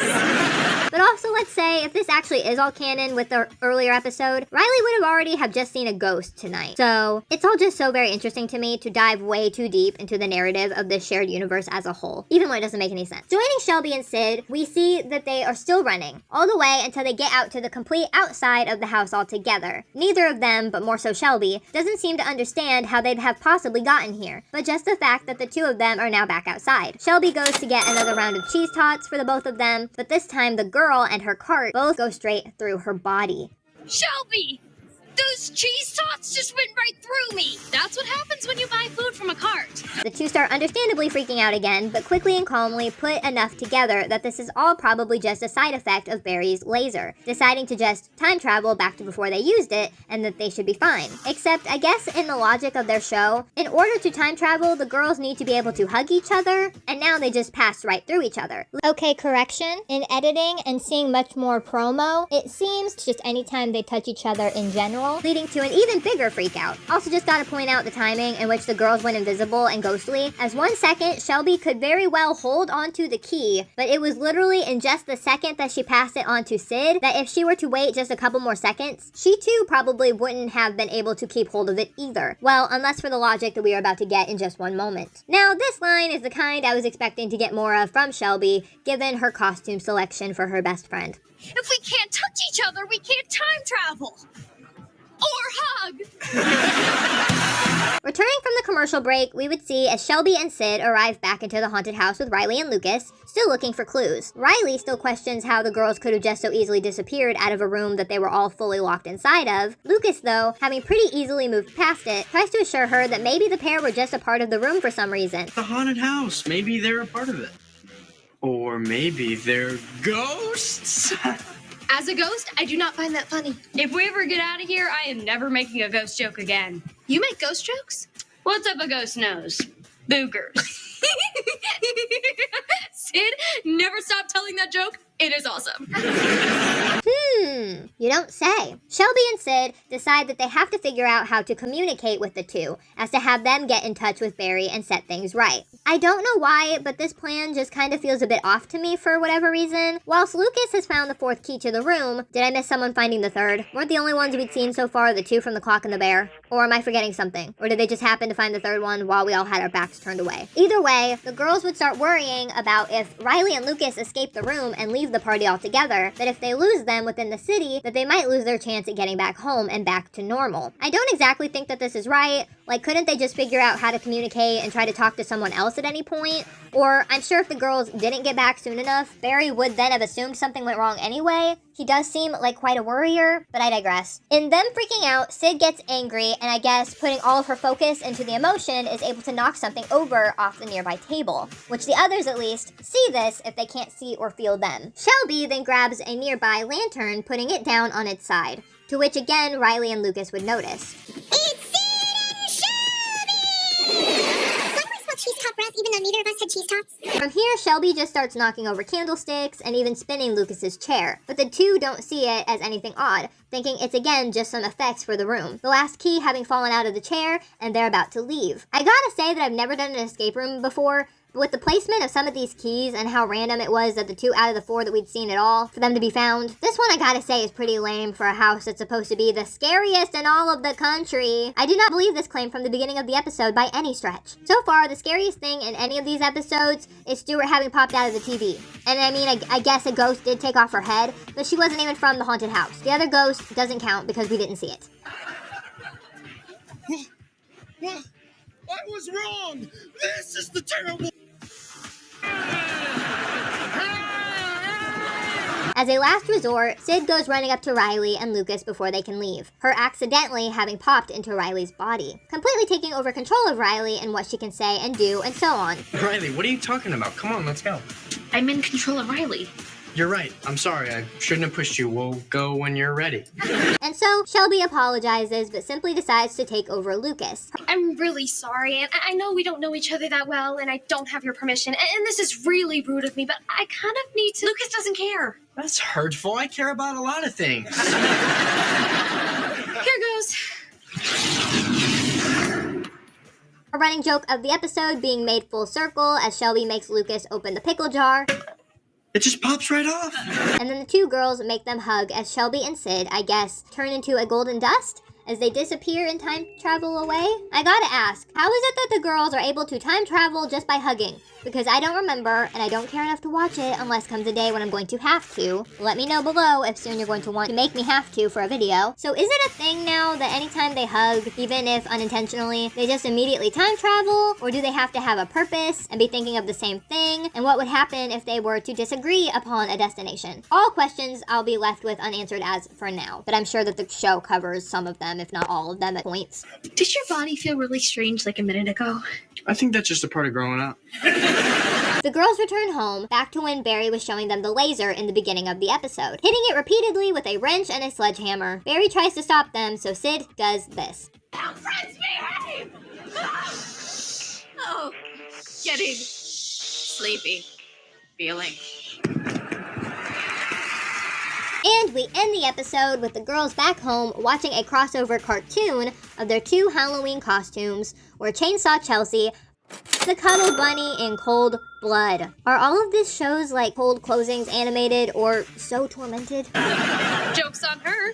Cutting Cuddle Bunny in half just makes 2 Cuddle Bunnies. And that was episode 5. Somehow, I think given the standard of all of these episodes, somehow this one was actually my favorite so far. Which is weird again, given that this is probably my second least favorite show of the night. But I gotta applaud the way that they utilized the cameoed characters, the setting, and incorporated it all into their already existing show's main premise. I think that it worked well. It also probably feels like the episode I imagine to be the most in canon thus far. If we are ranking them, the actual episode of Girl Meets World would probably be next. And you know, wouldn't it have actually been nicer if Maya actually was here with Riley for this one? Because I feel like, again, Maya and Sid are probably supposed to be pretty similar, while Riley and Shelby, I think, are supposed to be pretty similar. I feel like there could have been some real potential here for the way that the 2 friend groups could have interacted. But because it was Lucas instead, it was just a very different dynamic, and so thus the same jokes wouldn't have made any more sense. Not even really in comparing Riley and Shelby still, probably not. Not that they even gave any time really to do that anyway. I mean, there would have had to be a big shift in this episode's plot to make way for such interactions, but I think you understand what I'm getting at. It just seems so far that for most of these other interactions we have been seeing, like characters from different shows with similar personalities come together. So I feel like it would have only made sense to continue here, but it didn't. I think I'll give my definitive ranking of all 7 of the episodes at the end of the video here. So thankfully, all we have left are 2 shows that I still very much do love and adore, even throughout some of their missteps. I will continue to rewatch each of these many more times throughout my life, life, I just know. But next up, with episode 7, it is Austin and Allie. Season 4, episode 15, titled Scary Spirits and Spooky Stories. Another one that I don't remember having ever seen before, but let's see what it is all about.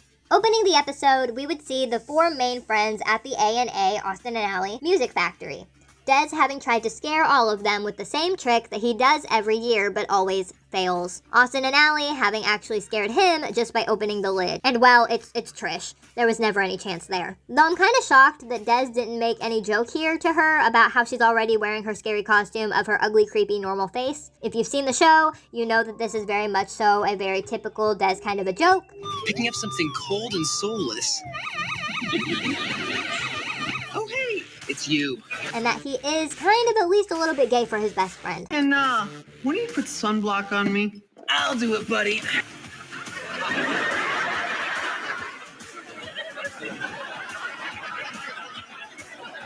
Yo! Sup, buddy? Hey, good looking. Des, you be Dallas. Allie, you be Allie. Aw, I want to be Allie. Des, we've talked about this. You know, Joey and Chandler. I think you guys would be very happy here. No. Oh, no, we're not together. We're not a couple. We're definitely not a couple. Oh, okay. Sorry. Wow, you seem pretty insulted by that. Well, I'm not good enough for you. We're not going to have this conversation again. Trish tells the group how she booked Allie this really big concert in New York City. But apparently, everyone is so much more excited about how she got them also invited to the Spooktacular. Hey, the Central Park Spooktacular? Awesome. You might also say booking a huge concert in New York City is kind of awesome, but whatever.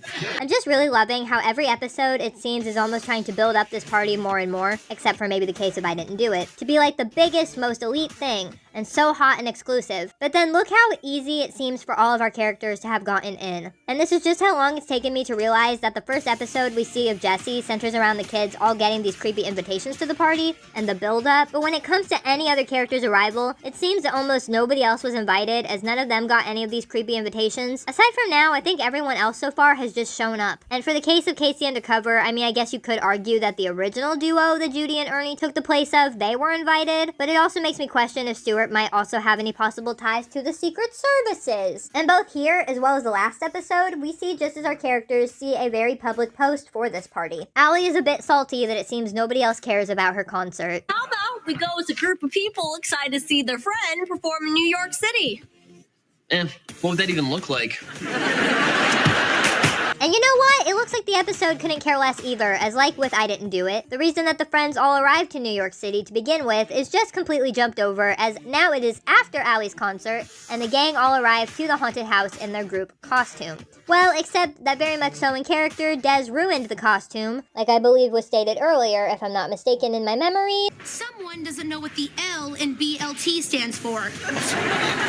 Lemon, duh. But I'm down because again, it got us this joke, the only one of the whole special thus far to make me feel anything at all. Are you sure? It's really fun. In the bathroom, you get to say, "Hey, I'm making lemonade." Austin sees on the flyer a contest for telling spooky stories. Between this, the escape room, raffle, the costume contest, the fortune teller, most of which are from the I Didn't Do It episode, funny enough, this seems like such a fun event, but also like there would be a fair bit of variety. That I actually do think in actuality, if I were here, it would have actually been a pretty fun time. Wasn't the masquerade ball also connected? Because Logan and Delia were there too. Or was that just completely separate in the park? I'm going to go with separate, as it only appeared in the one episode of one of the show's personal main sets, being Jesse's straight up set in NYC, but again, Logan and Delia were there. Basically, almost the rest of this episode's entire runtime is the group trying to tell each other their spooky stories to decide on one to enter for the contest. Des goes first, and he starts telling the story of the nursery rhyme, the old woman that lived in a shoe, only to be very quickly told off by Trish. Again, surprised he didn't do a story painting her as some horrible, disgusting monster or something. They want you to start our next project, Attack of the Sharknoceros. No thanks. I don't want to be attacked by anything else. No. You'd be the Sharknoceros. Okay, then I'm in. But I'm guessing for the purposes of this, is that really the episode only really had time to tell 3 stories and still have room for the upcoming cameo appearances and to pop back in every now and then to the haunted house set, since it's the whole point of the event. But otherwise, most of this episode would just be shot on the regular Austin and Ally sets of the music store, the newer mall set. But as for Des telling the wrong story, again, it does line with his character. So instead, we'd go right into Austin's story of a group of travelers from a bus that had to stop at the mall in Miami as there was a UFO that crash landed on a nearby abandoned highway. Austin here says that the highway was deserted. But what highway is deserted anywhere near an active mall? I don't know. The mall here where I live is pretty dead. We have like a movie theater inside, and as for actually thriving stores, we probably have 2, as every other and the food court all went out of business. But still, I still don't buy it. Of the travelers waiting inside the mall, we have Des as an old prospector, Ally as how Austin put it, a ditzy actress, and an extremely handsome British accountant. Then, for the purposes of this story, Trish is playing Paul Blart Mall Cop, which I'm pretty sure the only reasoning for this, instead of her being anything that would actually have made much more sense, such as a police officer, construction worker, detective, is because the actress that played Trish, Rainey Rodriguez, also played I wrote Kevin Hart down, that's not right, that would have been interesting, Kevin James's daughter in Paul Blart and its sequel. Also looky who we see here. Of course, roles like this and Grown Ups too were totally worth him having chosen not to show back up for the Wizards reunion special. But I mean, I guess he's making up for it now. The security guard tells the passengers how they'll need to sit pretty here until the forces can repair the road for them to continue on, Des noting how there are 7 people in the room. Austin freaks out because apparently there were only 6 on the bus. But I mean, couldn't you be counting Trish here and so it all still add up? Or maybe I've just been so blinded by TikTok and girl math. Put 2 and 2 together, but it's just not adding up. Can someone make this make sense? Cause I think my answer's wrong. Girl math, count it up, the hard facts. Let's divide and sit out, rip you out of the equation. Oh, Trish here also could have been like the bus driver, given that we never see any actual vehicle, or any road, or anything. Whatever, the group decides this must mean that one amongst them must be an alien. And I'm gonna go ahead and skip ahead here. The only thing slightly enjoyable in any way about this sketch is Austin's very over-the-top British accent. Alien? Sweet shepherd's pie, do you know what aliens do to you? They abduct you, cut you up, put you in jars, and do experiments on you. We've got to find out who the alien is before it kills us all. Okay, in this fun alien makeup. Well, it turns out, spoilers, Ally was the alien the whole time. And I'm sorry, but I guess like an actual spoilers warning for the Disney Channel original movie trilogy Zombies. But given this character's appearance, I can't help but to think that this might have played just a little bit into the inspiration for the character of Addison in those movies, considering where she would end up. And with that first movie coming out in 2017, this episode coming out in 2015, that's kind of the perfect amount of time for them to have started writing for Addison's character, if they knew from the very start just where her character would end up, which, based on that world and how they named their characters, I very much so do believe that they did know very quickly what she would end up being at the very end. Or they'd already been conceptualizing for that movie and reutilized assets by just putting this same concept, albeit very loosely. Well, that was it for Austin's story, which very quickly, Trish and Ally agree with me. That story was lame. What's so scary about an alien hanging out at the mall? Or no, sorry. Austin here adds a bit with the repercussions of some horrible CGI. And now Trish believes it to be scary enough. And we suddenly, just very randomly I might add, get the cameo appearances of this episode. And I feel like these are even the laziest ones yet. As the group just notice Ernie and Judy, again dressed up as Michael Jackson, as they just stare at Austin. Now this I could see out of Ernie, but from what I know of Judy, I feel like she'd just find this embarrassing and have been like slapping him to get him to stop or something. Guys, those 2 Michael Jacksons have been staring at us for a while. Sorry to stare. I just have to say, I'm a big fan. You're a fan of Austin's music? No, I'm a fan of bacon. Similar to Sid in the last episode, Ernie gives away one of their largest secrets. Well, excuse me, but humans need to eat. I mean, not that you're not human. It's just inhuman the way you treat me sometimes.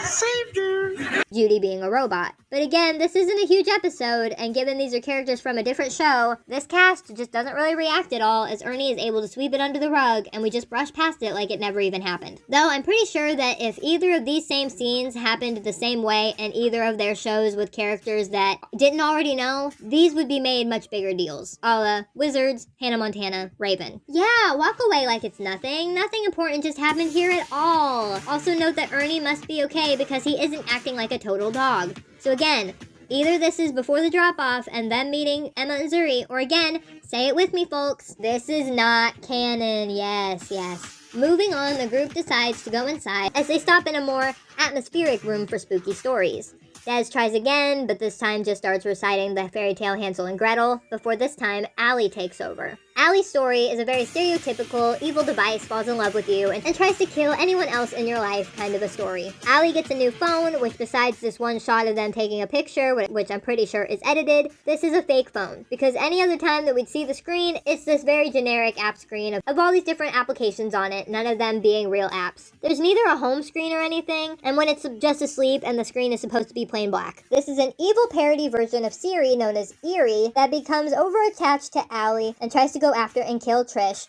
because Allie called Trish her best friend. Oh, I'm your best friend and even I didn't know all that. Or well, Trish did make this joke about getting rid of it, but still. Maybe I should get rid of that phone before it becomes your best friend. Did that phone just laugh? I didn't hear anything. Allie asks the phone to help her come up with a present for Trish's upcoming birthday. Eerie, my best friend's birthday is coming up next week. Where's the best place to get her a present? Oh, you don't have to get me a present. No, not you. I meant my best friend who was just here. To which the phone responds about how it plans something. Take care of your friend. I will get her a present to die for. Great, thanks. Love you. What? Oh, nothing. Having texted Trish to come over for her birthday surprise, somehow the phone having set up all these extra electronic kitchen devices to be here. Trish didn't even question, so that Eerie can turn them all on and control them to try to kill her with.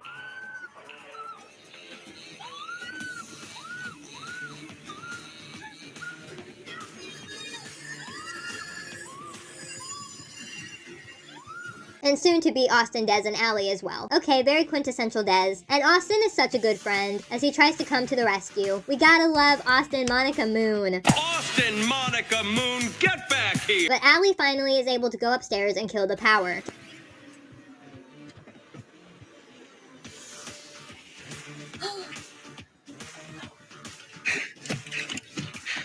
I'm never picking up a vacuum again. To be fair, I've never picked up a vacuum before. Trish explains and is very understandably upset about the text message she claims to have gotten from Allie about her birthday, but Allie states that she'd never texted Trish. Her phone must have done this all by itself. Allie decides that she has to return this phone, and very stereotypically, her friends would go on ahead of her as she tries fishing for the receipt, struggling to find it, and the phone starts talking to her again. Why are you going to return me? You attacked my friends. They were a threat to my existence. They needed to be eliminated. I am the only friend you need. Sorry, Eerie. I am getting rid of you once and for all. I don't think so. We're going to be together forever. Basically, the phone just takes over Allie's body, trapping the real Allie inside. And Trish now is a horrible friend as she notices nothing off about her. Everything okay in here? What's taking so long? Everything is fine. How may I be of assistance? What do you say we go out to dinner for my birthday now? There are 10 restaurants in walking distance. Great. Tonight's gonna be so much fun. Oh yeah, tonight is gonna be killer. They all go to dinner, and presumably the story would end with Trish as well as probably Des and Austin having been.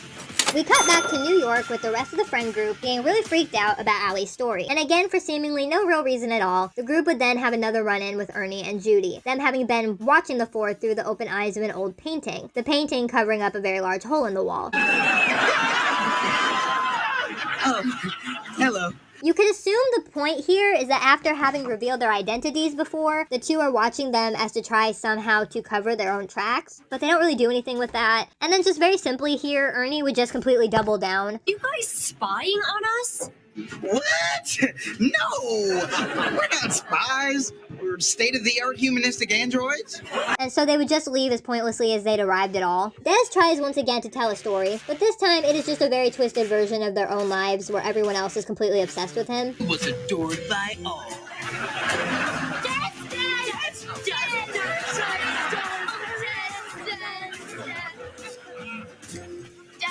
This is our life story. Except this would never happen. Oh, yeah. And so we'd finally get to the very last one, being Trish's story. Trish plays an exaggerated hippie while Des is a snooty rich guy type as he tries to buy fresh eggs from her at the farmer's market. Namaste. Looking to buy some eggs? That depends. Are these eggs fresh? I only eat fresh eggs. Yes, my beautiful friend. My sweet chickies lay a new batch every day. Good, because my book club is having an all-organic brunch and I'm bringing the goat cheese frittata. But when Des starts just throwing all of the eggs on the ground, breaking and ruining them, Trish leads him over to her very dangerous glowing green chicken, who she earlier warned him from touching. What is that glowing chicken? Pandora is dangerous. Whatever you do, don't touch her. She'll harsh your mellow. You know what? Touch the glowing chicken. Pandora, you know the chicken, having bit Des. So the rest of this story is basically just the Secret Service coming over to Des's place, being the upstairs of the music factory. Since, you know, they couldn't be bothered to cover any of these photos on the walls of the set behind them, Austin doing his best Patrick Warburton impression. Any chance bitten by glowing chicken earlier today? What tonight? Oh, yeah, I thought we'd start off with soup and a light salad, and then see how we feel after that. You can call me Sheila. I like long walks and fresh flowers. Des turns into a very large chicken. We're just going to have to pass over the part about him having eaten a person. But you didn't eat any of the pizza. I know. I ate the pizza delivery man. See, you know how people eat chicken? Well, we're chickens eat people. And here's the really funny part. They taste just like chicken. So that Austin and Allie can pluck him clean of his feathers. This is supposed to have healed him and turned him full human again. Except that Des already laid eggs and they'd all just hatched. The group seemingly decided on Trish's story being the scariest, as they all would jump in fear when Ernie appears screaming about chicken. They sometimes come out of the woods, looking for their next victims. Chicken! And all the other food they just got put out. They all decide, though, that before they eat, to stop by the contest. But Ernie and Judy inform them of the bad news, being that they just missed it, and that the winner basically told all of their own stories combined. You guys just missed it. What? Yeah, we just walked by there. The winner told this scary story about a were-chicken from outer space with a possessed phone that tried to kill its owner and her friends. That was my story! As well as them having missed the costume contest too, where I guess Logan was kidnapped for no reason, as the winners were a group of a BLT, but instead of lettuce, the lemon was black licorice. That's my second favorite sandwich. Licorice-y. Okay, Trisha's face here is kind of funny. Just the sheer horror of how disgusted she must be. Apparently, the group didn't end up getting any of the pizza at the party, though, as they go to leave and get some famous New York-style pizza elsewhere. Allie goes to ask her phone, but because it all looks so similar to her earlier story... How may I be of assistance? Cheery, where's the best place to get pizza? There are 10 restaurants in walking distance. Des takes and stomps on it, getting called out by Austin for having broken it. Des does apologize to Allie, but the phone would then go on to keep talking. Shouldn't have done that. Now you're going to pay. Proving that the story, I guess, had been true, as the group all scream and run away, again ending their scenes just like their earlier cameo appearances. And that was it for episode 6 of the special. Maybe the laziest yet? I'm actually really sad, being such a huge fan of the overall show. The characters were seemingly still in character, and so that did make it fun, but really only for their delivery that I've gotten so comfortable with, because really the content itself was all just pretty lame. Just very overdone horror cliches, probably asked to not be too scary for their child audience, but it just meant that it was all very boring. It felt like not a whole lot of thought went in, and that's a shame because normally Austin and Allie could get very creative. So I definitely think that they could have come up with something a bit more fun with more effort. Or maybe some higher executives got involved in the writing of all these episodes to try to make them more cohesive, so in turn, just took away from the show's usual personality. Also, the appearances of Ernie and Judy were just so random, and there wasn't anything fun done with either of them. Nothing to compare them to any other character. They didn't even really try to make any more Michael Jackson jokes. They must have already had used them all up in their own episode, which here is a real shame given that Austin and Ally is a show about music, and so they probably would have actually gotten and appreciated Ernie's references, unlike how Judy seemed to before. Remember Dez's Mariah Carey and Marie Antoinette mix-up. Oh, I love Marie Curie. She's one of my favorite singers.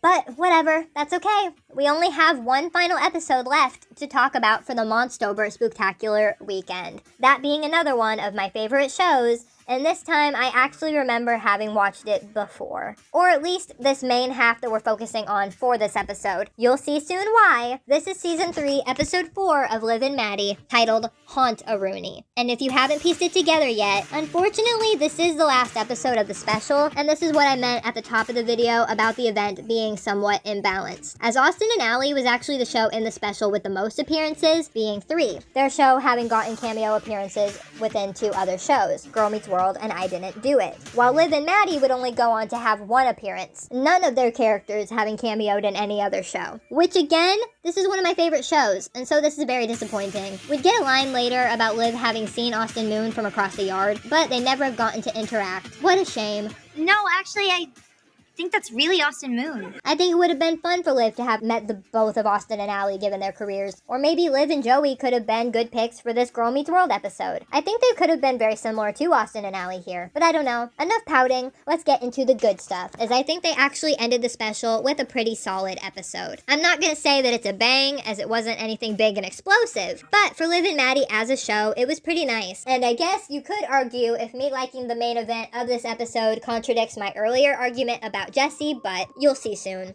We're going to be skipping the cold open for this one, as it yet again has nothing to do with the crossover event. For this series, unfortunately today, the only main characters we'll be keeping up with is Liv and Joey. And really, Joey is even questionable here. And sadly, given again my love of this show, I'm actually okay with skipping over what I'm going to guess is the A-plot, as this cold open was pretty lame. Oh, the celery's got me! Oh, this is how the gypsy said it would end! Okay, Willow, you can let him go. Willow! Satan's rule! Oh, it's got me. The celery has got me. That's it, show's over. Maddie Rudy, you just ruined nightmares with Nimbus. I'll make you pay for this if it's the last thing I do. Skipping to almost 4 minutes into the episode, we join up with Liv, who stands at the New York Central Park Spooktacular dressed up as Little Red Riding Hood and signing autographs. Here is your autograph, Mr. Zombie. I made it out to just like you asked. Oh, please watch Voltage. We find out that Liv was brought to New York for yet again another event we wouldn't actually be seeing, as Liv tells us that she made an appearance on Jimmy Fallon. I got to go to New York City to be on Jimmy Fallon. I killed it in my lip sync battle. And the fact that they were so able to easily name drop him, I gotta add, I don't really watch these kind of shows, but from clips I've seen online, Jimmy seems to be the only host of shows like this that I actually really like. I'm not counting Drew Barrymore or Kelly Clarkson because I like them for their other main profession first, and then what I've also seen of their shows. Joey tells us as the audience how he begged until Liv agreed to bring him with her. And I gotta give credit where it's due that this is actually adorable, given if you know the lore of Joey constantly wearing cat t-shirts. He's such a cute little nerd. Bonjour! Somebody doesn't love this? Always just look at Joey. This is the best costume ever! See ya! And really, that was pretty much it for Joey this episode. We would see him again, but in comparison, his other appearance is so small, and I don't even think we see him speak again. And given the size of the head, I wouldn't be shocked if for whatever reason this actually wasn't Joey Bragg underneath here for any reason, for any other of his appearances, except for his monologuing. Is this also why Liv and Maddie might have not been given another episode to cameo in, because we wouldn't be seeing Joey's face anyway? This actually might have been enough to constitute me having actually guessed Joey to be the one behind the masked figure figure if I were trying to be logistic and really think about reasoning behind who it could be. Except that writing this, I already know the answer and will be sharing soon, and really me trying to use sense and logic would end up becoming almost completely unnecessary. Joey would go on to make his exit, leaving Liv alone, where she'd see someone's backside and figure them to be dressed as the big bad wolf from her costume's fairy tale. She would call to him only for him to turn around and be revealed as none other than Holden. And if you've never seen Liv and Maddie before, this here is the only reason why I'd ever watched this episode before. Not that in the story it is 100% necessary viewing for their relationship, but that Liv and Holden are one of my favorite ships of the entire channel's history. We'll talk about all of the other relationships this show kinda gave us another day. It's definitely the saddest, worst part of this specific show. But Holden's appearance in this episode is more so just a continuation of the last time that he appeared. There isn't any large revelation between him and Liv that makes this one mandatory viewing for their story, but there is just a few really nice moments between them of kind of growth. But at the same time, what this episode would establish here between them would be as if they would be just moving forward as friends. Which, I guess, again, spoilers, but really that wouldn't end up mattering, as the next time that we would see Holden would be when him and Liv would end up getting immediately together anyway. So it works well with the last appearance he made in the very last episode of this show, which the both of them do reference here. Who knew you were such a good actor? I wasn't acting. I'll wait for you. As long as it takes. The last time that we were together, you said some things, you know, sort of like, hey, Liv, and like, you know, what's up, Liv, and, I'll wait for you as long as it takes, Liv, you know. As they both very obviously really like the other and want to be able to push past their awkwardness and be friends, because at this point in time, they don't know if they'd ever be able to be actually able to be together as anything more. And I think for the both of them, they see things here as being in each other's lives, even just as friends, is better than never getting to see each other at all. We can still be close friends. There's no rules against that. Whatever we have to do to still be around each other, I'll do. Friend. Me too. Friend. And so the two decide to try to get back to when they were just friends and hang out together normally. Except things still just may be a bit too awkward still for even a friendly hug. No. Back to being friends, handshake. Skipping both, I think, the A and C plots, so 5 more minutes of the episode, we join back with Liv and Holden as they wait in a line. I don't think we ever find out what actually the line is to, but this is where we get our last cameos as Shelby and Sid from Best Friends Whenever appear. In this timeline, they must have never gone invisible, or this is just before they entered the escape room as they see Liv in the line and recognize her from Voltage. And this here is just another reason that I didn't really like their show, as these girls are the ones here that presumably ruin everything. Shelby notices Liv here, and in telling Sid, the two direct a paparazzi's attention to where Liv stands. Liv Rooney! I'm your biggest fan. You do it all, girl. Thank you. Him having gotten an accidentally very romantic shot of when Liv gets scared and ends up being caught by Holden when she falls in a seemingly very romantic pose. That shot is gonna be so great. It's so romantic. Oh no, we're not a couple. Really? Because it totally looked like you were about to kiss. Yeah, super coupley. Literally, I mean, look at them. These two are such a beautiful couple. We all know it. They even know it. Also, when we see the picture on the actual camera, it is slightly different, so this must have been from a second or however many other numbered take. Shelby and Sid approach telling them how great the shot will be, but Liv tries to assure them that no, her and Holden are not in any way a couple. Oh no, but we're so friendly. Holden warning Liv about what if Andy sees the picture. Andy being Liv's best friend and the reason that Liv and Holden aren't actually already dating. Because Andy got to him first, but things between them didn't work out. Liv tries to kindly ask the photographer to delete the picture, but he denies the request, meaning that Liv starts to scheme about how the group will have to find a way to do it themselves. Find a way to delete it ourselves. Sounds like trouble. I'm in. You're kinda dark and weird for a fluffy bunny. She gets me. Another spoiler, but this time from my upcoming video. Shake It Up already did this same plot within their first season. Not to say it was done better, but they did it. So, as we would find out by the time we see the group again, Liv got some Voltage fans to come to the party for a flash mob.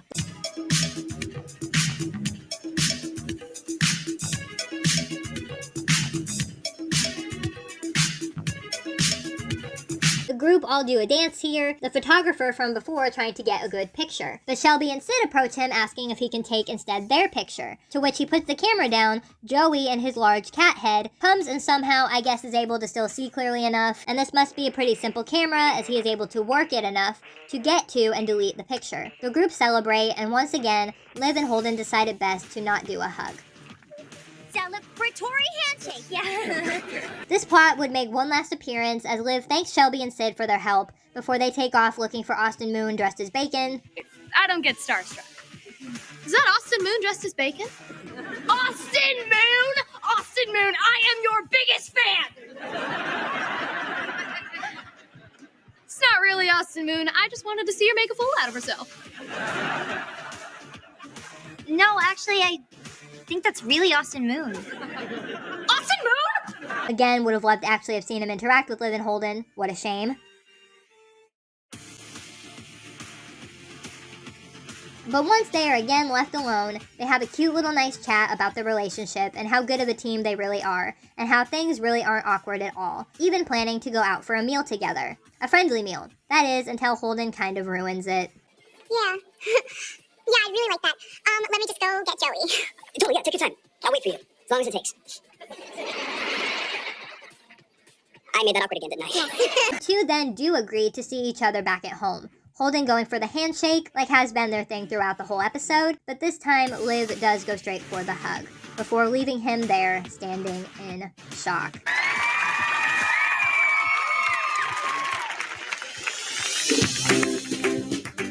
And this is one of those times that I have to agree with and live for the audience reaction. And that is it for this episode. And with this being episode 7 for the Monstober Spooktacular weekend as a whole, and overall, yeah, it was just about what I'd expected it to be. Most of which just not being my favorite episodes really by any stretch. Nothing really all that special that I'd ever find myself wanting to rewatch again. Well, except for maybe this last moment of Holden and Liv together. And maybe Riley and Maya dancing. Hot feet, drop feet, smoking like a chimney. Hot feet, burns heavily, nearly makes it burn inside of me. I wanna be hot, hot, hot, hot, hot, hot, hot, hot feet. But otherwise, it was all just pretty mediocre for me personally. Though maybe I do have to admit to having a little bit more interest in Best Friends Whenever, only for these two specifically. If I had to rank the episodes, since I do usually like ranking things, here's just a quick rundown of probably how I'd place them from best to worst, if really it even matters.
I guess really all that's left to leave you with here is for us to unmask and find out who these figures really were. Who, by the way, based on their height in a couple of these scenes compared to the actual actors, I don't actually think these people played them on site. But I could be wrong. Last, it's Cameron Boyce and Dove Cameron. It's Boo Stewart. It's Sophia Carson. Oh yeah, that makes sense. This was 2015, and the first Descendants movie had just come out earlier in the year. This does make a lot of sense. The only thing about it being that two of these actors, being Dove Cameron and Cameron Boyce, did actually appear in a couple of the same episodes as the Masked Man did in their shows. Is Is this possibly another reason these specific actors didn't do any cameo appearances? It would all add up, and maybe then they really could be the ones behind the masks in the episodes. But I guess when it comes to any actual fact-checked answers, we'll probably never really know. But thank you so much for joining me if you've watched this far. My name is Amelia Rosebud. I sincerely hope that you enjoyed going back down memory lane a bit with me, and hope that you all return to do it again very soon. I'm sorry, I know that I'm very bad at doing endings for videos. That was it for the Monstober Spooktacular weekend. Happy Halloween, and I'll hopefully see you next time. Bye!